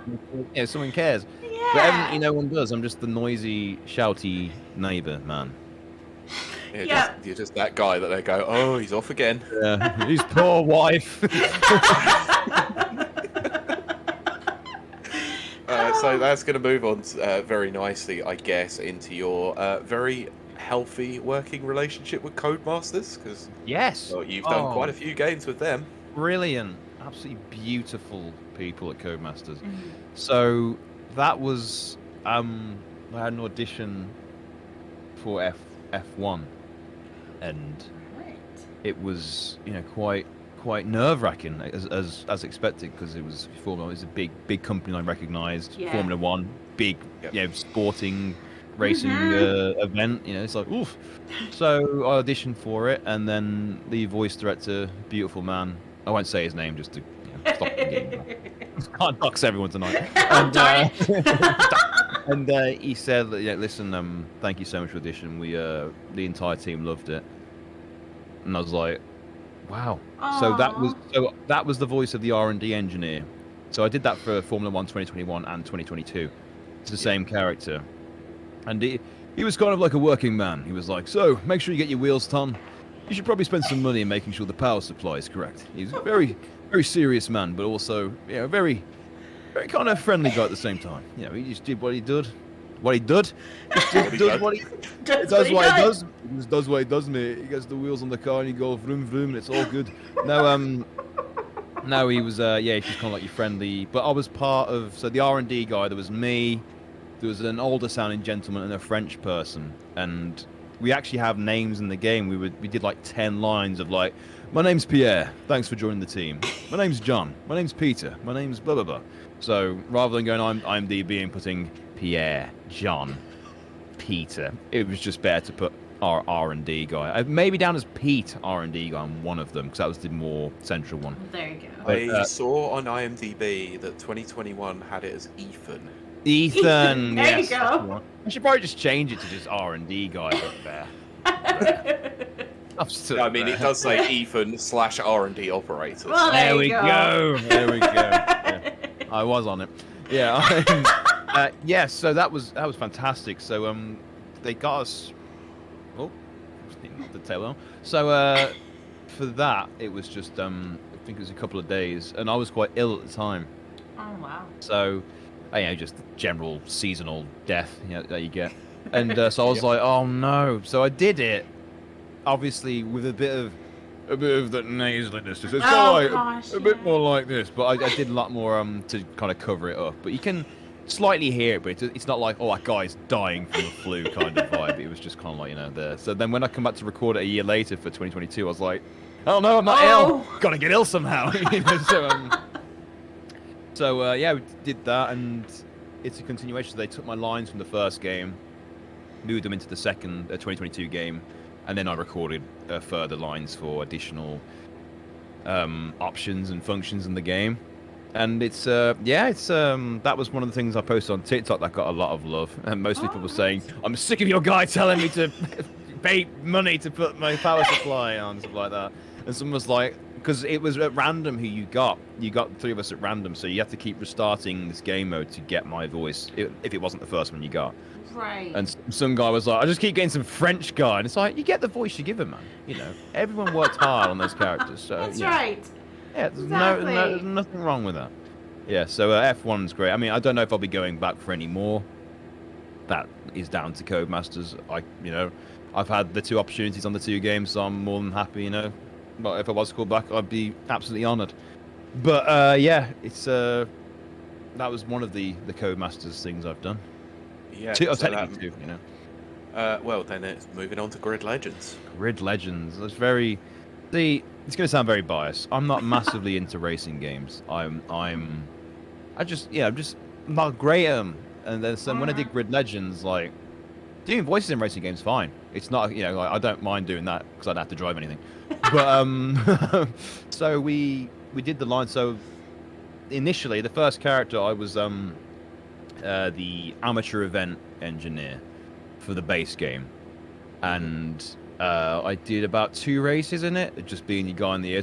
And that was interesting because the voice director was like, I want you to do like your native accent, which is Birmingham from it, and I've never really picked it up massively. Right. You can probably hear it every now and again. It's a little bit, just a tiny bit. Just a little bit. So Yeah. I had to be a bit more, like this with my words and stuff like that. So I was like, right, everyone, it's race day. Make sure you get your head in the game. Let's win this race. So a bit more that brummy swang to it. And I did 2 levels in the main game, and then they approached me and they were like, we want you to be the engineer in 3 of the 4 DLCs, because one of the DLCs is like a separate entity kind of thing. That was amazing. So I Yeah. did the base game. That didn't, obviously wasn't. I think I did F1 2022 and Grid Legends base game in the same day. I think Oh wow. because Okay. there was more for F1, but it was still like a good few hours. Like because it was only like probably a total of about 30 lines for the base game of Grid Legends, which is fine. Like, again, any opportunity is golden to me. Yeah. And so yeah, then we did the Destruction event DLC where I'm down. I'm just called They decided to just call the engineer James, just to make it easy. So I did the Destruction event engineer, and then I did what was the next one? It was still the engineer, but in so they did the Total Carnage, which had Shooty Gatwa because he's in the game as a character. So being in a game with a future Doctor, quite exciting. And then they've released a DLC recently called Enduring Spirit, where he's the same character again, just being in your ear, telling you everything. And it is weird hearing my voice on like a racetrack being like, point 1, point 2, point 3. Your lap is this, mate. Keep going. And they kindly gave me a free copy of the game, and I was like, I'm gonna play through it because there's like a proper like written campaign for it, and and they got all these like these not mad characters, but like like noticeable characters, and the plot's quite like not corny, but it's kind of very like it doesn't take itself too seriously, and I think that's what drew me in because like doing the racing's fine, come first, but the drama in between the races is what I was all about. Like it was like I don't want to spoil it, but it's the best driving campaign in a game I've played, like in terms of story. That sounds biased because I worked on it, so it doesn't really make. No, to be fair, it's not the first time that I've heard that as well from other people. It's been kind of the game. I don't think it did as well as they hoped, which is a shame because I think they went for something different, and I feel like it should be recognised for that. But most people who play race games just want to race, and I get that. I get that. Yeah. But for people like me, I'm like, I want a narrative to what I'm driving. So I agree with you. I always found that the narrative experience in a racing game always kept me more interested. I require purpose. Exactly. So I have a question. When you do, let's say we'll pick that. So you do a base game and you come in and you record that. Yes. With the pay structure, do you get paid for that and then DLC, or do you know ahead of time and get like a contract? So yeah, I wasn't. There's a contract essentially for every single element of the game. So base game contract, your hourly rate, and then your buyout, which is them essentially buying any chance of you getting royalties from it. Blah, blah, blah. Okay, right. That's my next question. Which is a common occurrence, through games like that. So that's fine. And then the DLC, it was again whole separate thing. So separate buyout, separate pay. Right. Yeah. So yeah, it wasn't. It was quite. Yeah, my very next open question about was, it. Yeah, it was definitely going to be about royalties. How that worked. So they essentially buy you out, is what you're saying. Yeah. They buy out the any. You're still allowed to obviously talk about the game, but like making future royalties is kind of like I've not been involved in a game where they're like, oh, do you want a shot at the royalties? I don't think it's a common practice, but I think the guy who did the Stanley Parable, I think the voice actor was like, oh, I'll take like a percentage of the pay, like, and the game did very well, so the voice actor he made the game. To be honest, he made that game. I mean, his whole character and attitude and everything. Yeah, from what I've heard about it, that is quite a rare thing that even happened. Because obviously that came up recently with the Helena Taylor. Oh yeah. I was kind of segueing into that, Pete. I'm glad you picked up on that. But before we get into that, obviously, okay. you got one more thing that I clearly want to talk about. It's your most recent project, which is quite a massive one, actually. Oh my god! In terms of the property itself. So, talk to me about Warhammer. Oh my 40K goodness. Dark Tide. Dream come true. We love that game over here, by the way. I was into Warhammer as a kid, thanks to my dad. I played Dawn of War and Fire Warrior, and he painted like my Ultramarines, my Tau, my Necrons. Oh yes. My vampire counts. All the the little. Oh, what else was it? There's something else. Oh, the Lord of the Rings ones, like Oh, the yeah. goblins of Moria, Yeah, the yeah, yeah. Uruk-hai, all Yeah. them. So Oh, he yes. painted them because I couldn't do it as good as Yeah, him. I love watching people You paint know, those. yeah. Yeah. So, and then like a few years ago, but I've still always like had interest in Warhammer, but it kind of like faded a bit. Like I was just into other stuff, and then obviously I played Vermintide, and that was exciting. Yeah, yeah. And I seen they were doing Nice. a 40k Yeah. version of Vermintide, and I was like, Vermintide with guns, well, more guns. I was like, yes, please. So I got, that was exciting. I was really hyped, to play it, and then Aw. like end of last year, so nearly a year ago actually, I got these auditions through, and it was like a character called the Judge, the bodyguard, and the Cutthroat, and I was like, ooh, cool. And then I was reading the script, and I was like, I know these words. I was like, this is Warhammer. I was like, Jesus Christ, Oh okay, my but is it gosh. dark? But I didn't know it was Darktide. That's the thing. Right. It Yeah. wasn't under the name of Darktide. And I was like, well, maybe it's an unannounced Warhammer project. Could be Space Marine or something like that. Right. And so I did the audition for the character, which was so I did the Judge, who is the character I obviously succeeded in getting. I auditioned for an Ogren, And he was kind of like big, buff, kind of sounding ogre kind of guy. but the guys I got for the Ogrins are fantastic in it. And I also did a voice of a cutthroat soldier who I did the Brummie accent, so I was like, I watched the world die. 50 million lives gone in the eye blink. And obviously didn't get those characters, but I'm happy to say that the female cutthroat still has a Brummie accent in the game. Oh, there you They go. Nice. still went with it. I was like, yes! You had So, your influence there. yeah, I've been influenced. Yeah, she Oh, knew. yeah, But yeah. so the Judge was I did the initial audition, I got called in for a second one, and then the writer was there, and I was like, right, here we go, and they were like, and then they were basically, so kind of repeat your previous audition. Oh, wow. I was like, okay, like so the original character was kind of like, Blessed of Messalina Gloriana, we follow the path of blah blah blah blah blah like that, and then they were like, okay, so they got us to do some more angry kind of sounding shouts to see if I could basically handle shouting. And it was all stuff like this shouting. It was fantastic. And then like I left, very excited because I'd just done an audition for a Warhammer game, and then forgot about it. Or no, I didn't forget about it. Or that's a lie. I tried to forget about it, and then Yeah. a few weeks later, I got the confirmation. I got a letter written by the writer himself saying, "I'd like to welcome you onto Darktide." Oh my god. Amazing. And then so we did that, and then we went into the first. We started in January, the first session, and it was kind of figuring out how he sounded. Like most things, figuring out how he sounded, and it was more because I knew he was an Imperium kind of, zealot essentially. Yeah, he's a zealot. I knew that he was obviously not the nicest of guys. Nope. I kind of got the vibes they were going for. So I went from doing a voice like this Right. to something a little more like this. A little more hatred in the voice. and then first day they were like, we're gonna do some basic lines. So like, I see you've been worrying around here recently. and then some more like for the Emperor, kind of stuff like that. And I broke the microphone from shouting.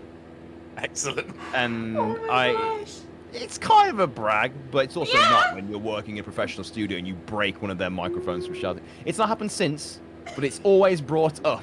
Especially when I meet certain people who were there when it happened. It's Oh always my like, gosh. gonna break another microphone. I was like, no, hope not. So yeah, and then it was like over or at least 30 hours of recordings because it's Whoa. because it was so gosh. intense. It was only usually about an hour to 2 hours long. We should leave the sessions like, Yeah. but my stamina got better obviously as I went on. Mhm. So but there is just something so incredible and surreal by going Praise the beneficent Emperor! just so many times, and it's incredible. It's so surreal because I've been playing the beta and streaming it because people might care that Yeah. I'm involved in it. I think that's And, kind of cool. yeah, it's Yep. very cool. And like in the game, I've been listening to the voice and stuff, and it's like what the hell? You know, like it's such an incredible opportunity to have, and it's not Yeah. properly sunk in yet. And then, like, obviously, because I've been looking more into Warhammer as of late, I'm truly realizing how big the property is. I know Warhammer's always been big, you know, but Yeah. it's. I was speaking to Matt, one of the writers, and he said it's arguably, you know, the biggest it's ever been. I Yeah. could So see that. it's incredible. I'm so glad and lucky to be a part of such a talented cast of people as well. Some of the people on it, I'm like, I'm in a game with you. Yeah. Fair play. You know, so, you know, so it's incredible. I'm so happy to be a part of it. And I'm glad people, Yeah. most people are enjoying the character. Not everyone's Oh, going to yeah. like the character, and that's why there's like 21 What? different characters to play as. Yeah. But you know, I'm glad that some people are enjoying the judge vibes, the male judge vibes. You know, so. Yeah, I've seen a lot of people sort of playing the beta at the moment, and I've heard Yeah. nothing but good things about it. So Oh, yeah. once it's Yeah. out, I'll Exactly. give it a good crack It's myself. out in 3 days. 3 days. Wow, I Yeah. didn't realize it was that soon. Console-wise, it's not coming out on Xbox. They haven't given. It's coming out on Xbox, but they haven't given it a Oh, official okay. release date. I think they're Okay. optimizing it still, but That's okay. That explains. That's why I got a PC. I was like, I need to play it now. I need to play it. Well, I have that option, so I'll be doing that too. Yeah. Yeah. So, one final question from me before we talk on something else quickly. Yes. Of course. Who's the most high-profile person you've worked with so far? Worked with or been in a project with, because voice acting's Oh. quite Either is fine. Either is fine. because like voice acting's quite a lonely in terms, because you're usually on your Yeah. own when you're recording. Yeah. You hear everyone else. Yeah. Right. So I did. Oh, this is difficult. Like, okay, in terms of like, so I did Warship Down, the Netflix series, Oh yes. Yes. and did yes. voices of the rabbits and that, some of the rabbits and that, which was amazing. Yeah. And then I'm in the credits with James McAvoy, Yeah. John Boyega, Gemma Arterton. And when it came out, for some reason, I think it's because of the alphabetical thing, I was at the Oh, top yeah. of the billing on IMDb. There you I'm like, go. I shouldn't be there.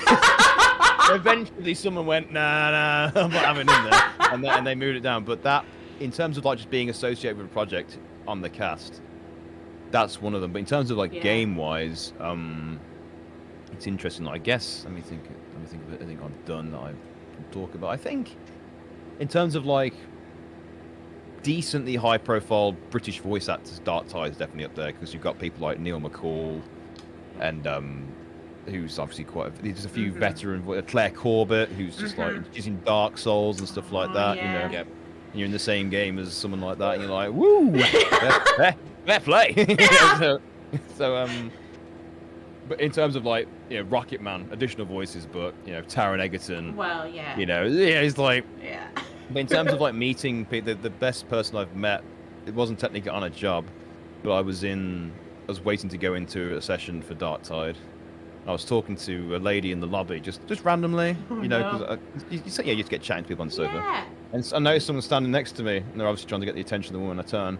It was Louis Theroux, and I was like, oh, Oh my gosh. and I was like, hello, Mr. Theroux. Oh my gosh. Love you, doc. I just shook his hand. And I was like, because the staff there aren't allowed to like have any kind of. Oh, they're allowed to Right. interact, but they can't have any like, wow, nice to meet you, Louis Theroux, amazing. Oh, So yeah. I just lost all, because I love Louis Theroux, so I Yes. like lost. Like, I was like, Mr. Theroux. I lost all my weekends. Yeah. I just melted into a puddle of Yeah, exactly. nonsense for the man. Oh my gosh. It's amazing. But exactly as you expect him to be. It was only a very quick conversation, but Yeah. Oh, no, that's amazing. That was unexpected. I did not expect you to say of anyone. Yeah. But yeah, That's in terms of like the highest amazing. profile, I'd probably have to say like, you know, in terms of association with people like Warship Down and Yeah. the bigger high profile stuff. So, do you ever go to like Comic Cons and then stand in line with them and be like, by the way, I was in this too. Here, sign my photo. I was in this with you. Remember me? No, I haven't done that yet. I'd love to, like, if my career was to go in that direction, I'd love to do conventions and stuff like that one day. Yeah. Just to meet more people who appreciate, you know, not appreciate me, but appreciate like the the character, yeah. Appreciate me. Yeah, You know? it's all about me. No. Yeah, To yeah. be fair, when Billy West is at Comic Cons, I do kind of just like zoom in Yeah. on him. You know, Yeah. just Yeah. like, Guy's insane talented. oh you my know, like- gosh, yeah, like that's a legacy right there. Absolutely, yeah. absolutely. So, have you ever had to pull the card of, do you know who I am? Oh gosh. No, I say it a fair bit like jokingly, when someone but I don't think I'd ever be. I'm not the kind of person who's like, it's me. No. You know, because Obviously. Yeah, and that's my also, good question. yeah, Walk into one. yeah, I get it, Pete. Yeah. No, I was sitting there looking at Kylie, and she's just looking at me like, what the hell did you just ask? I Did you just really walk, do that? exactly. Walk into one of the little Warhammer stores and Yeah, exactly. Like, Do you know who I You should. I'm sure they'd get a kick out of that one. yeah, I'd love. I Look. would like to get to more. Well, I'd love to get like a miniature of. Oh the yes, Because yes. technically there isn't like technically canon ways of how they're supposed to look because of in the game Right. you can change You it. can But in the change. in the Zealot trailer they've got him with like an eye patch, like bald beard, tattoo, massive tome on his back. So in the game I'm trying to get that exact Oh, wow. version of him working. So in my head that's how the judge looks. Yeah. And I think it works. So But hey, Yeah. Henry Cavill went into the stores not too long ago. the thought of Henry Cavill playing Darktide and hearing my voice. He absolutely does. That's Oh, he would have absolutely, yeah. He Like if he's absolutely playing, does. if he's playing as me, I'd be like, ah! I doubt it. Though. I doubt it. But he But, definitely you is never playing. know. He's definitely playing. You never know. Yeah, it's true. You never know who's Yeah. going to hear your voice. That's absolutely insane. But See, yeah, that it's is crazy because there are yeah. a lot of celebrities that play games. yeah, absolutely. You know, there's a lot of people who play games. So the fact that your voice is being heard, so you know, in such a high-profile project, it's insane. It's terrifying, but it's amazing. It's is all the amazing. good and bad emotions at once. It is absolutely amazing. Pete, do you want to now segue? Now that you walked on my segue, I'm kidding. I was going to say, do you want to ask the first question about all of this sort of stuff? Actually, my questions are kind of roundabout, which is just a kind of an explainer for our audience. When you do voice acting, are you part of a union? We'll say that. Right. So in America, I know they have the SAG-AFTRA union, which is quite. There's a big like a divide between union, non-union. Yes, job. that is In the correct. in the UK, it's a little less union focused. I think that's something that many people are trying to push over here. But we have what they're called. My goodness, I'm sorry. We have equity. We have equity over here. Who I think if you're in a bad place for a job, you're getting messed about. You can get equity involved, but they No, aren't. that's good. But they aren't technically like a union you join, you know. But the unions are a bigger thing in America. Like I've been looking into like how they work because I would like to try and pursue voiceover in America at some point if Oh, the yeah. opportunity presented itself because Sure. you know there's so much more to get into over there. You know, so if Right. I had UK and US at the same time, it'd be an incredible privilege to have a chance at it. But you've got to pay to join the unions and stuff like that, so it's a whole different. And it can be quite frowned upon to do non-union work in the US. Yes, that is So- true. That is true. So but I think you also need to have worked on union games to get in the union. But I think with the division at least, I have. So maybe I'm on my way there. I don't know. I need to look more into it. But yeah, in the UK, unions are a lot less focused on. Right. Now that actually surprises me. For our listeners, a lot of our listeners are UK based. Yeah. The US is not big on unions except for in the creative fields where they're like very strict on unions, which is very Understandable, funny. you know, Yeah. Understandable. The UK is a lot bigger on unions and as a whole. Just generally, yeah. Yeah, just generally, yeah. So let's say I'm going to be very vague as possible. Let's say voice acting it's a community. Yeah. Because there's a lot of networking involved. I know that. personally. Absolutely, Yeah, yes. yeah. So it probably would not be run of the mill or common for someone to speak out against maybe an employer. Yeah. It happens, absolutely. It definitely happens. Would you feel, if you heard someone speaking out of it against an employer, would you feel a kind of loyalty to the voice actor, or would you just kind of wait, step back, kind of see how that goes? It's a very grey area because, like in any situation that requires speaking out and taking sides, is that at the end of the day, it's still our job. Right. And like we want it to be fair. We want people to be paid the correct amount. We want people to be treated with not respect, just treated well on our job. Yeah. So actively taking a massive stand, because if you are a high-profile voice actor, you presumably are either you be taken seriously. You have power in the situation, and odds are you may lose some jobs, but may not completely destroy your career doing it. You express your opinion. People are like, I agree, I don't agree, and you get on with it either way. Right. Whereas if a person in my position was to suddenly speak up very loudly, and because it's kind of like, in a way, it's so difficult. That's why it's a grey area, because you don't want to bite the hand that feeds you, but you don't want to be abused by that hand at the same time. Exactly. So you want change, good change for your industry, but you don't want to lose your opportunities trying to do that change. And I think any situation where someone's trying to exact change, there's a toll. There's always a heavy toll on usually the person who starts it or people heavily involved. Absolutely, yeah. Obviously, I want nothing more than people to be treated fairly, especially in voice acting. But at the same time, I've got because I'm I guess you could say quite new to the scene. Like 5 years, yes, but past year is the first time I've done like substantial work. Right. And it'd be selfish of me it would be to not want to lose it, because I'm very grateful for it. Right. But at the same time, I don't want bad practices to continue. But if I speak out against bad practices, I could jeopardize everything. Yes. So that's why I think the big people in power, or who have more powerful voice actors with these massive credit lists of like up to 400 credits, even more, people who everyone loves, everyone respects, everyone understands. Like I said, power has its even though it's not technically power, fame, talent, recognition even.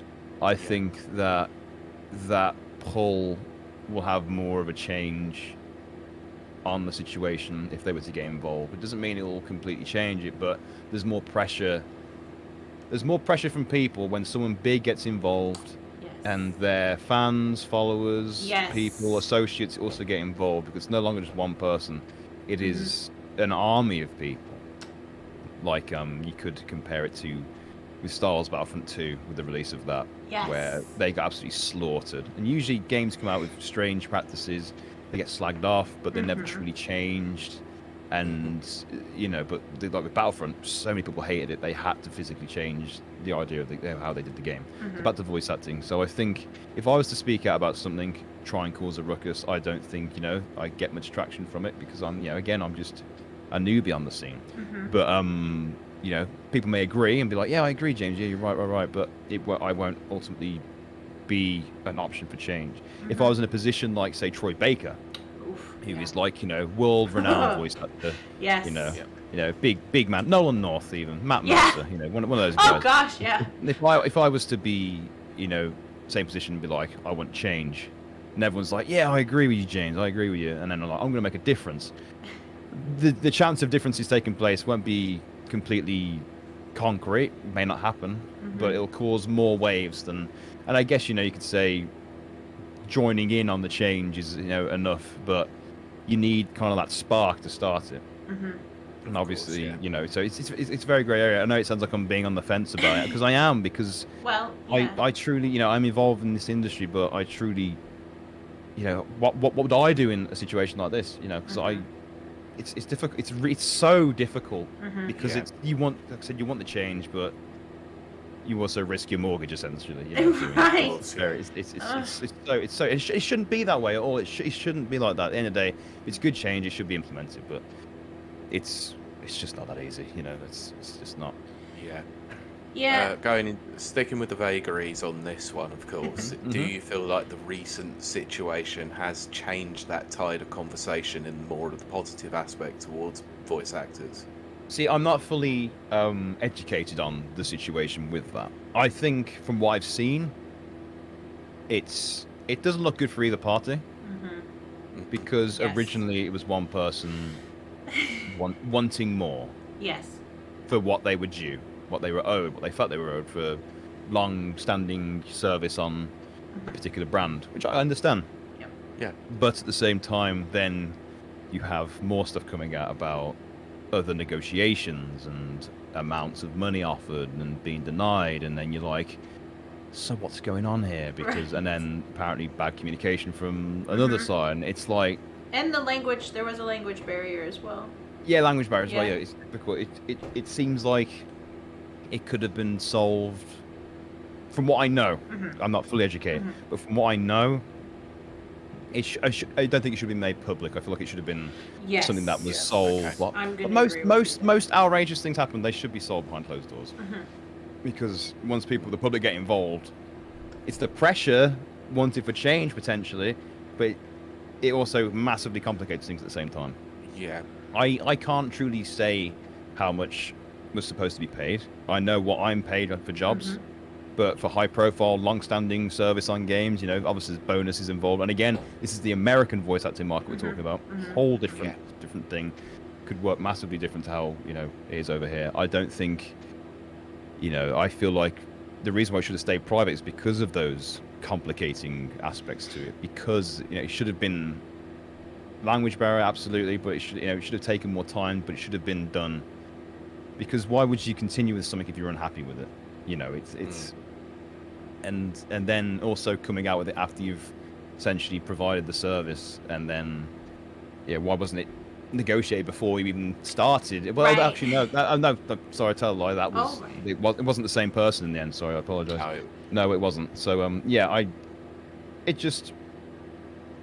it's a shame because obviously we'd like to hear the original person who should have been providing the service of the voice, but at the same time, this situation, it should have just been done privately, because again, it could have been done publicly as well, but just because of how people work, it gets messier, you know. And I feel everyone's should be paid their dues.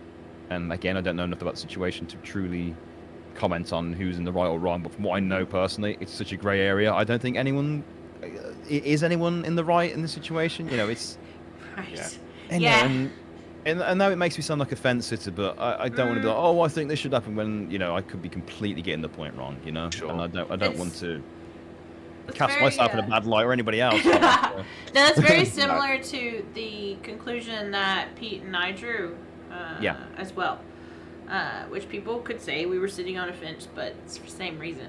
it is because I don't want to look. I don't. It's not because I don't want to look bad, but I don't. No, it's just, but it's, yeah. it's someone else's career as well. They're Yeah. in the same business, but they've been doing it longer. They've been, you know, on this and a whole different nation as well. It's Yeah, yeah. so many little Yeah. things that make it Little more nuances. difficult. Yeah, exactly. Yeah.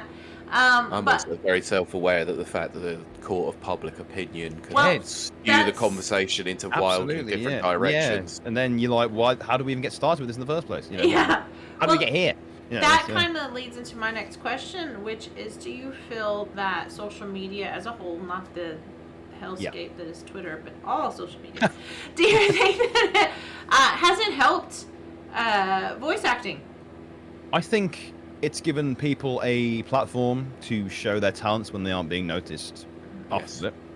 You know, you see many of these incredible, what's the word, impressionists on there. These Oh, people with yes. amazing voice, you know, and some people, I know one of the guys I work with, Darkside, he got his agent through posting impressions on YouTube years ago, you know, and he got through it that way. You know, I think it's a good way, but at the same time, because now everyone has access to it, there's this one doorway and millions of Oh, people trying to gosh, get through yes. it.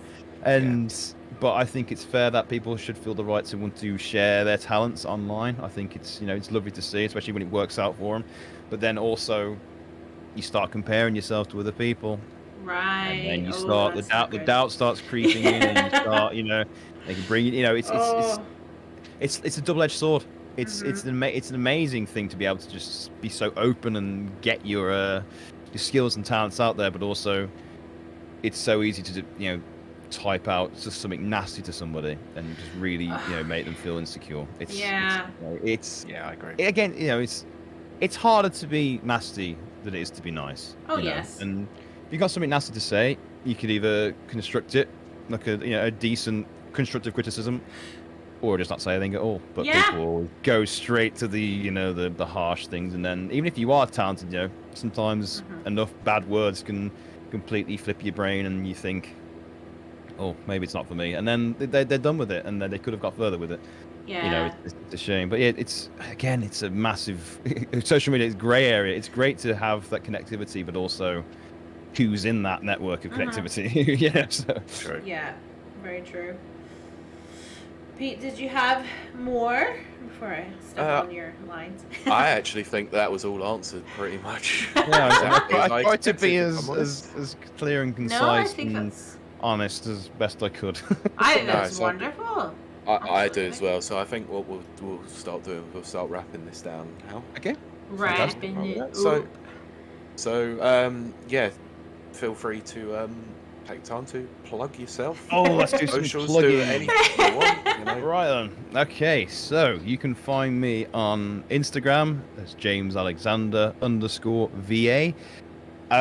You find me on Twitter at ChewMonster92, which is CHEW monster. I've just started streaming this past week, so if you want to see me play some video games, doing voice acting and not voice acting, you can find me on Twitter, Twitch even, James Alexander VA, all one word. Easy peasy. Easy peasy.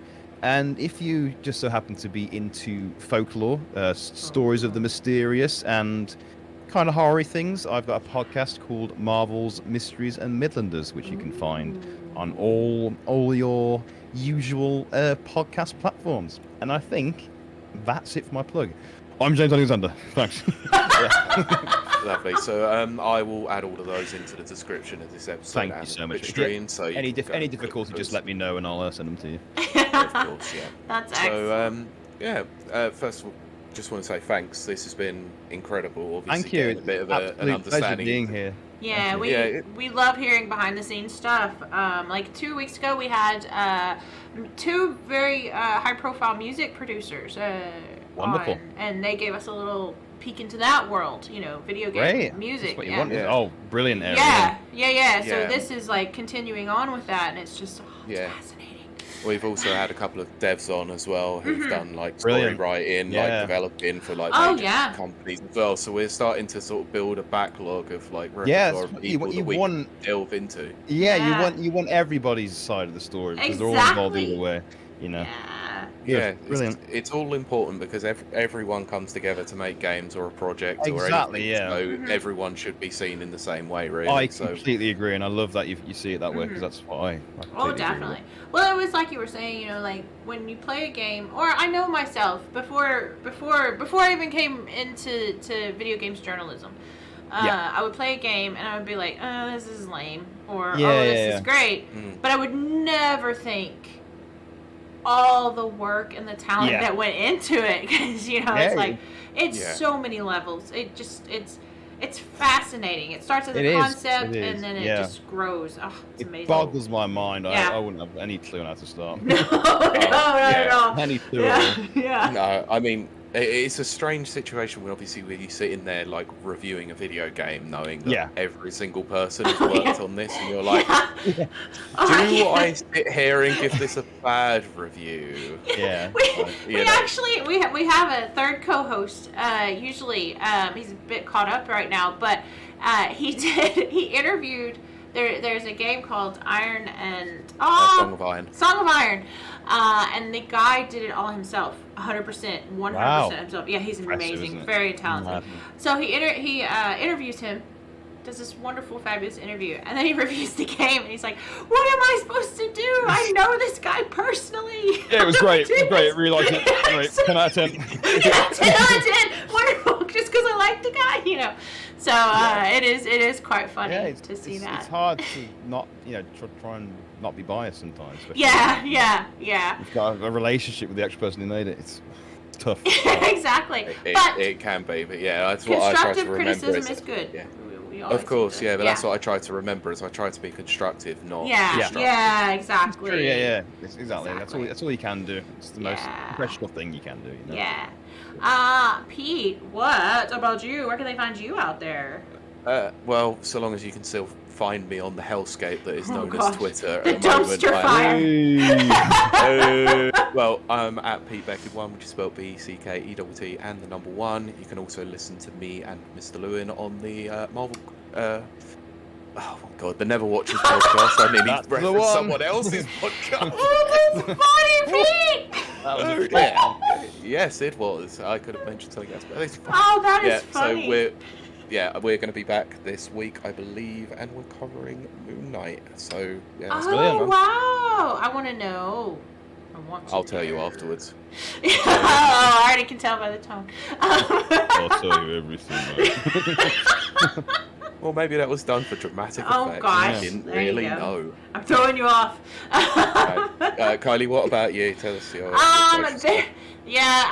I'll give you my Twitter, but don't expect much from there. It's at Kiley Secrete, KLEYTHTREET, and all my wonderful gym pursuits is over on Instagram at Kiley Yelik, KILEYELIK. I had to think of that one for a second. There must it is. make sure to put that one in Yeah. the description then. Now that it's new and Yeah, there's lots of food pictures and muscle pictures. Yeah. Me That's posing. what everybody wants. Yeah, it's everybody's favorite thing. They love gym posts. Well, yeah, that's basically Instagram for you, isn't it? Yeah, You know? exactly. Yes. Well, Pictures of food, I pictures of was gym. to say my curated list is definitely all that. But It is meant generally. Yeah. but I think that's going to do it for us. We will linger for a couple of minutes over on twitch.tv/Rapper Reviews. Remember to join us there every week. But for now, we're going to wrap up the show. And we thank you for joining us because, as always, you could spend your time with anybody else. And we're very thankful that you choose to spend it with us. So, Thank you very much. thank you very much. And thanks so much to our guests for joining us and showing us a little bit about the background. Thank you so much for having me. It's been a Oh, pleasure. it's I've had a wonderful. great time. So thank you. Yay! There. Yay! So what was I saying? Oh yeah, the wine's kicking in. Just now. Thank you for joining us, and we will see you and talk to you next week. Bye. Bye. Bye. Thus ends the podcast portion of the show. Cool. And we will Twitch Yeah. for about 5 minutes, maybe. Wonderful. Yeah, we can do 5 minutes. Mo? Can I quickly pop to the toilet? Absolutely, you Of course can. Let me leave. You're not allowed. Right, this is where I take my moment to switch over my sound device. Yeah, you do Start that. from the start. Nana says, great episode. It was really fun. Thank you, Nana. I'm glad you liked it. But as I've said before, my autistic special interest as a child was voice actors. The funny thing is, when I got given the recommendation from Kurt, I went, this is Kylie episode all over. I'm loving this. I have loved every second. I mean, Yeah, I could see your face the whole I time, just- and it was just constant glee, and I'm just I like, love yes, voice it acting works so so well. much. Yes. I think it might be a secret wish of mine to do, but I don't know. Because, like I said, I've always just... The way people collected Pokemon cards, I knew who voice actors were. Yeah. When I was like 8, I knew who Billy West was. Nobody else knew who that was. I knew who Yeardley Smith was. Nobody knew who that was. Hell, who knows you? Yeah. Bart Simpson's voice. Oh, I know. But like, so like I was just collecting them, and I could hear the different voices, and I could pick up who they were. I could watch old cartoons from the 80s and say, oh, that's Billy West, or Yeah. Tom Kenny, that kind of stuff. Tom Kenny is hello. But Tom Kenny's been around forever, and he's quite identifiable, even before SpongeBob. Yeah, that's true. Yeah, Oh, he's I very. love SpongeBob. That man has been around for a long time. And Mr. Krabs is in like Detroit Become Human. Yeah. Clancy Brown. Clancy, that's it. Yes. I like money. Oh, there was something I saw on a video recently, and it was like it really cracked me up. And it was someone was talking about something like why someone did something, that it literally just cuts to the clip of Mr. Krabs going money. It was like Money. But it was. Yeah. I mean, it is funny though how cartoons and video games kind of, you know, like the voice actors are, you know, they switch between. Although I did find it funny in Halo 3, they got like all of Battlestar Galactica's cast to do all the did like, they really? Yeah, they got all the NPC like soldiers, the Colonial Marines. I know they had Red versus Blue. Oh gosh, yes, there as well. They had a little Easter egg, and I loved it. And Nolan North as well. He was in there as well. Yep. oh, what have you done? You've now started talking about Red versus Blue. It's gonna go on for hours. No, I'll be good. Plus, it's only good the first 4 seasons. I kind of dropped that off after season 4. It stopped being funny. True. It started being dramatic, and I was like, I don't even remember what happened. Oh gosh, they switched over to like, it's like what's the? There's the people that do parodies of anime. I can't remember who they are. They're like world famous, and they used to do parodies of just random anime. And then all of a sudden they start being serious, and it was like, no, I'm done now. I like the funny stuff. Yeah. Yeah. But yeah, what was I gonna say? Oh, and then Fallout New Vegas, which is like my favorite game ever. Yeah. They had the voices from StarCraft. Yeah. Which turned out to be Colonel Ty from Battlestar Galactica. So I was just like, oh, it's all connected. This is great. Yeah, all connected, guys. Yeah. Can't escape the Battlestar Galactica loop. Yeah, exactly. Battlestar Galactica might have got cancelled, but it stayed on. Yeah, it never truly went off the screen. That's true. It's still there. It's in my heart. And Halo 3. Guys. And New Vegas. Halo. That would be why you like Halo so much. Yeah. Starbucks in there, yeah. Oh man, yeah, I can't wait. They're supposed to be doing a redo of New Vegas, like New Vegas 2. Oh, that'd be nice. Yeah. Like that. Now that Obsidian is owned by Microsoft, who also owns Bethesda, it's like match made in heaven. Let's do it. You've got the IPs, guys. Yeah. Get to it. Get to it. Make those dreams come true. Please, I need more Fallout in my life. Yes. But, James, so what's like your dream role? Yeah. That's difficult to say. Dream role. One of them would be to be in a Time Splitters game, for sure. Oh, yes. The minute you mentioned Time Splitters. Yeah, Pete, that's Pete's favorite, so. It's just so, I just love it so much. I've been waiting for that fourth game. I know, yeah. Apparently it's happening now. That's what they say. They say it's happening. They've reformed Free Radical Design, like actually proper reformed with the original creators under the same name, just obviously under the Embracer Group. Yeah, of course. So they are working on the Time Splitters reboot. Who knows whether it's 4, but obviously seeing all that concept art from years ago about what 4 used to be, and I was like, oh, really, it's just, that was going to be. I would beg to be involved in Time Splitters 4 or whatever it may be called. I will just even doing breath noises. Just let me be involved in Time Splitters, please. Other dream jobs, I suppose, like being involved in like a Naughty Dog game would be very, very cool. Just they're so narrative, just again, like even if I'm victim number 1 in Last of Us 3. I don't mind, mate. Just being part. Additional voices, mate. Yeah. That's it's fine. The Last of Us, mate. Of course, I'll do gosh. additional. It's just. I think it's just with me. Like I just like if it was like Halo as well, something like that. Just do Marines would be great because there's a few Halo figures on. You can't really tell. Yeah. That's Master Chief. That's the Arbiter. Yep. That's Pennywise the Clown. He's my favorite Halo character. Blue Spartan, and then we've got Chaos Space Marine. And, yes. a red and blue Spartan. Is that correct? Have we got it right? Nailed it. Nice. There we go. Nice. Nailed it. That's awesome. So, okay, one more question course. before we wrap up here on twitch.tv /reviews. What is your thoughts, if you can share them? What are your thoughts about celebrities, such as Chris Pratt, doing voices? Here we come. Okay, it's- so I have to was say actually this. quite a So, that was good because somebody did.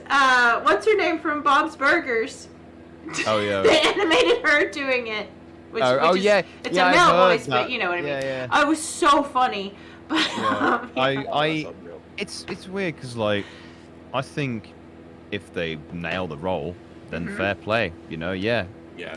But because the issue with the Mario film Mhm. is that there are already voice actors who have done the role for years, and the film it's not like a reimagining. It's basically Super Mario. Yeah. Yeah, by all But- appearances. And you could say, well, would you want to listen to Charles Martinet's Mario voice for 90 minutes to 2 hours long? And I can see what you mean. You know, here you go, constantly doing this. You know, yeah, but at the same time, he's also a voice actor, so he could just do. Did Parthenax? Yeah, he did Parthenax in Skyrim, so Yeah. talking like this Ye- instead. I mean, that's right. probably a little bit too dramatic for Mario, but I'm sure That'd be so cool. he could split the difference. Yeah, but you know, like, yeah, you won't have Happy top medium. billing of like, yeah, a little less Parthenax, Charles. Yeah, but I mean, obviously you can't go into the studio and be like, oh, you know, top billing on the poster, Charles Martinet. Who's he? But it's like, end of the day, like, kids see Super Mario in a film, they're gonna want to see it. Yeah. You know, It's gonna so. be interesting. And I know he's involved in the film anyway He in is some supposedly. capacity. Yeah. Yeah, But he's yeah. got He's got a the cameo or famous. I was gonna say he's got the famous James Alexander additional voices. Hey, yeah, is he really? Good. I'm Oh, on his level now. Yeah, Oh gosh. I think it's weird again. Like it's a grey area because you know, like it's like with Keanu Reeves in Cyberpunk. I haven't played gosh. Cyberpunk, so I can't Oh, judge I it. but have. I don't know if he's any good as Johnny Silverhand. He might absolutely nail it. He might not. But It's Keanu Reeves. Let's be Yeah. honest. He's He's a let's be wonderful honest. guy. I'm not saying that. yeah, But yeah. he's not gonna win an Academy Award. I'd rather them cast the person who's right for the role than just Yeah, a there you big go. name. I like Gets people that. talking, obviously. Oh, we've got, you know, Kiefer Sutherland as Solid Snake on Liquid Snake. No, Big Boss, sorry. We've got, Keanu Reeves. We've got Don't you mean punished Venom? Punished Snake? Oh, Venom gosh. Snake. Sorry, yeah. Yeah. Sorry, I was completely way off there. My apologies. Yeah, I think. I had no issue with him as Snake, but at the same time, you had David Hayter doing I it was for every gonna other say, game. Yeah. So he's- it was, Yeah. I mean, I know Hideo Kojima probably wanted. I think he wanted like a celebrity for Snake all along, but couldn't. well, yeah, because You know, but Hideo it's Kojima. like- He It's loves like, celebrities. come on, mate. You know, I mean, like Death Stranding is celebrity just- friends of the game. Yes, you know, it's, exactly. Yeah. Like, yeah, at the end of the day, he did it all those years. Just, you know, come on, let him round off your last Metal Gear. Yeah. Come on, you know, like, That's it's- like Yeah. Yeah. when Thief 3 I think came out. The guy that does the voice of Thief. Oh, Gary. Yeah. Oh, you know, they didn't choose to go with him, and then the general public threw up such a header or whatever. They ended up calling him in to record the voice lines and re-released it with him. must doing be it. awkward then, isn't it? You know, like, oh, Yeah. Well, you were our second choice. Oh, yeah. We really wanted Exactly. you, so. fine. I- Then it's a shame for the actor who did replace him because obviously it's not the actor's fault for replacing Right. him. Well, Right. see, Then yeah. everyone that's- essentially hates you because you're taking up this yeah. potentially impossible mantle to replace. You know, it's Yeah. it's murky. It's also murky Oh, out it there. is, yeah. Murky. Oh, yeah. Yeah. Well, chat. I think that's gonna wrap it up for us. Because it's pretty late over here. Yes, I still have to edit this podcast and get it Yeah. out for tomorrow morning. Oh, mate, you poor thing. Yeah, I'm My life. I'm gonna drink a My lot of water So- and then. So yeah, your life is I need to spend time in ducking into alleyways whilst posting, like doing people's posts and doing, you know. It's still in Audition. post. The post was posted. I just Yeah. used that in between parts Of course, yeah. You know, never. I'm not one of the, I wasn't one of those dodgy postmen. I got my That's right. deliveries. I got them delivered, mate, through thick and thin. That's right. But also auditioned in between addresses. Okay. I think that's great. And then What people, I do on the job is my concern. Thank you. No, I was using that as an example about utilizing your time very There you well, go. and I don't Yeah. use mine very well. I don't. gosh. I think that was a special day for me. I don't think it's not consistent. The I'll be honest. acoustics must have been great though in those alleyways. Yeah. No, those little alleyways that you get in between houses, they're Yeah. fantastic. Yeah. You get a really good depth of range in there. That's why I got the job. They were like, "Yeah, you're all right, but the acoustics, mate. Oh, yeah, we have to hire. Primo. That's a high. Whole setup you've got. Ooh, That's a high. spent a fair amount on that. Yeah. Ah. Exactly what he said. There you go. Okay, we're gonna wrap up this wonderful Twitch stream. It has been a lot of fun. Wow, I just Yes, went thank pure you so much. Texan. So Yep, there you go. mine's hitting then. Yeah. Yeah. Y'all. Woohoo! You're not even too far off the realms of possibility there. Gets more Texan, the more drunk Oh, she yeah, gets. that's true. There's I'm gotta not be some drunk. sort of effect. Yeah. I'm gonna go play Red Dead. No, I'm not. I am gonna try and play Goat Simulator this week. Because I really want to. And I'm gonna stream it. And we're all gonna look at goats. Cool. Backsides. But you can dress them in pajamas, and I'm really excited about that. That'll be fun. Yeah. I like dressing them up. But anyway, thank you so much to our chat. And I guess we Thank will. you, chat. Yeah. Cheers, We chat. will. Been a pleasure. It has. It's also been a pleasure for us hosting you. I think that's you. the right way to say Yeah. that. Maybe the wine is hitting. Take care. Good luck with future projects, James. Thank you so much. I really appreciate that. I'll hopefully you'll hear more of me. Fingers I crossed. think we're gonna hear lots more. You will. Yes. Yep. We will see you guys next week when I find. Wait, don't do this yet. Hold on 2 seconds. I gotta find my in the podcast stream. Okay, there it is. Okay, we will see you guys next week. Bye. See you later. Bye. Yep. Bye bye.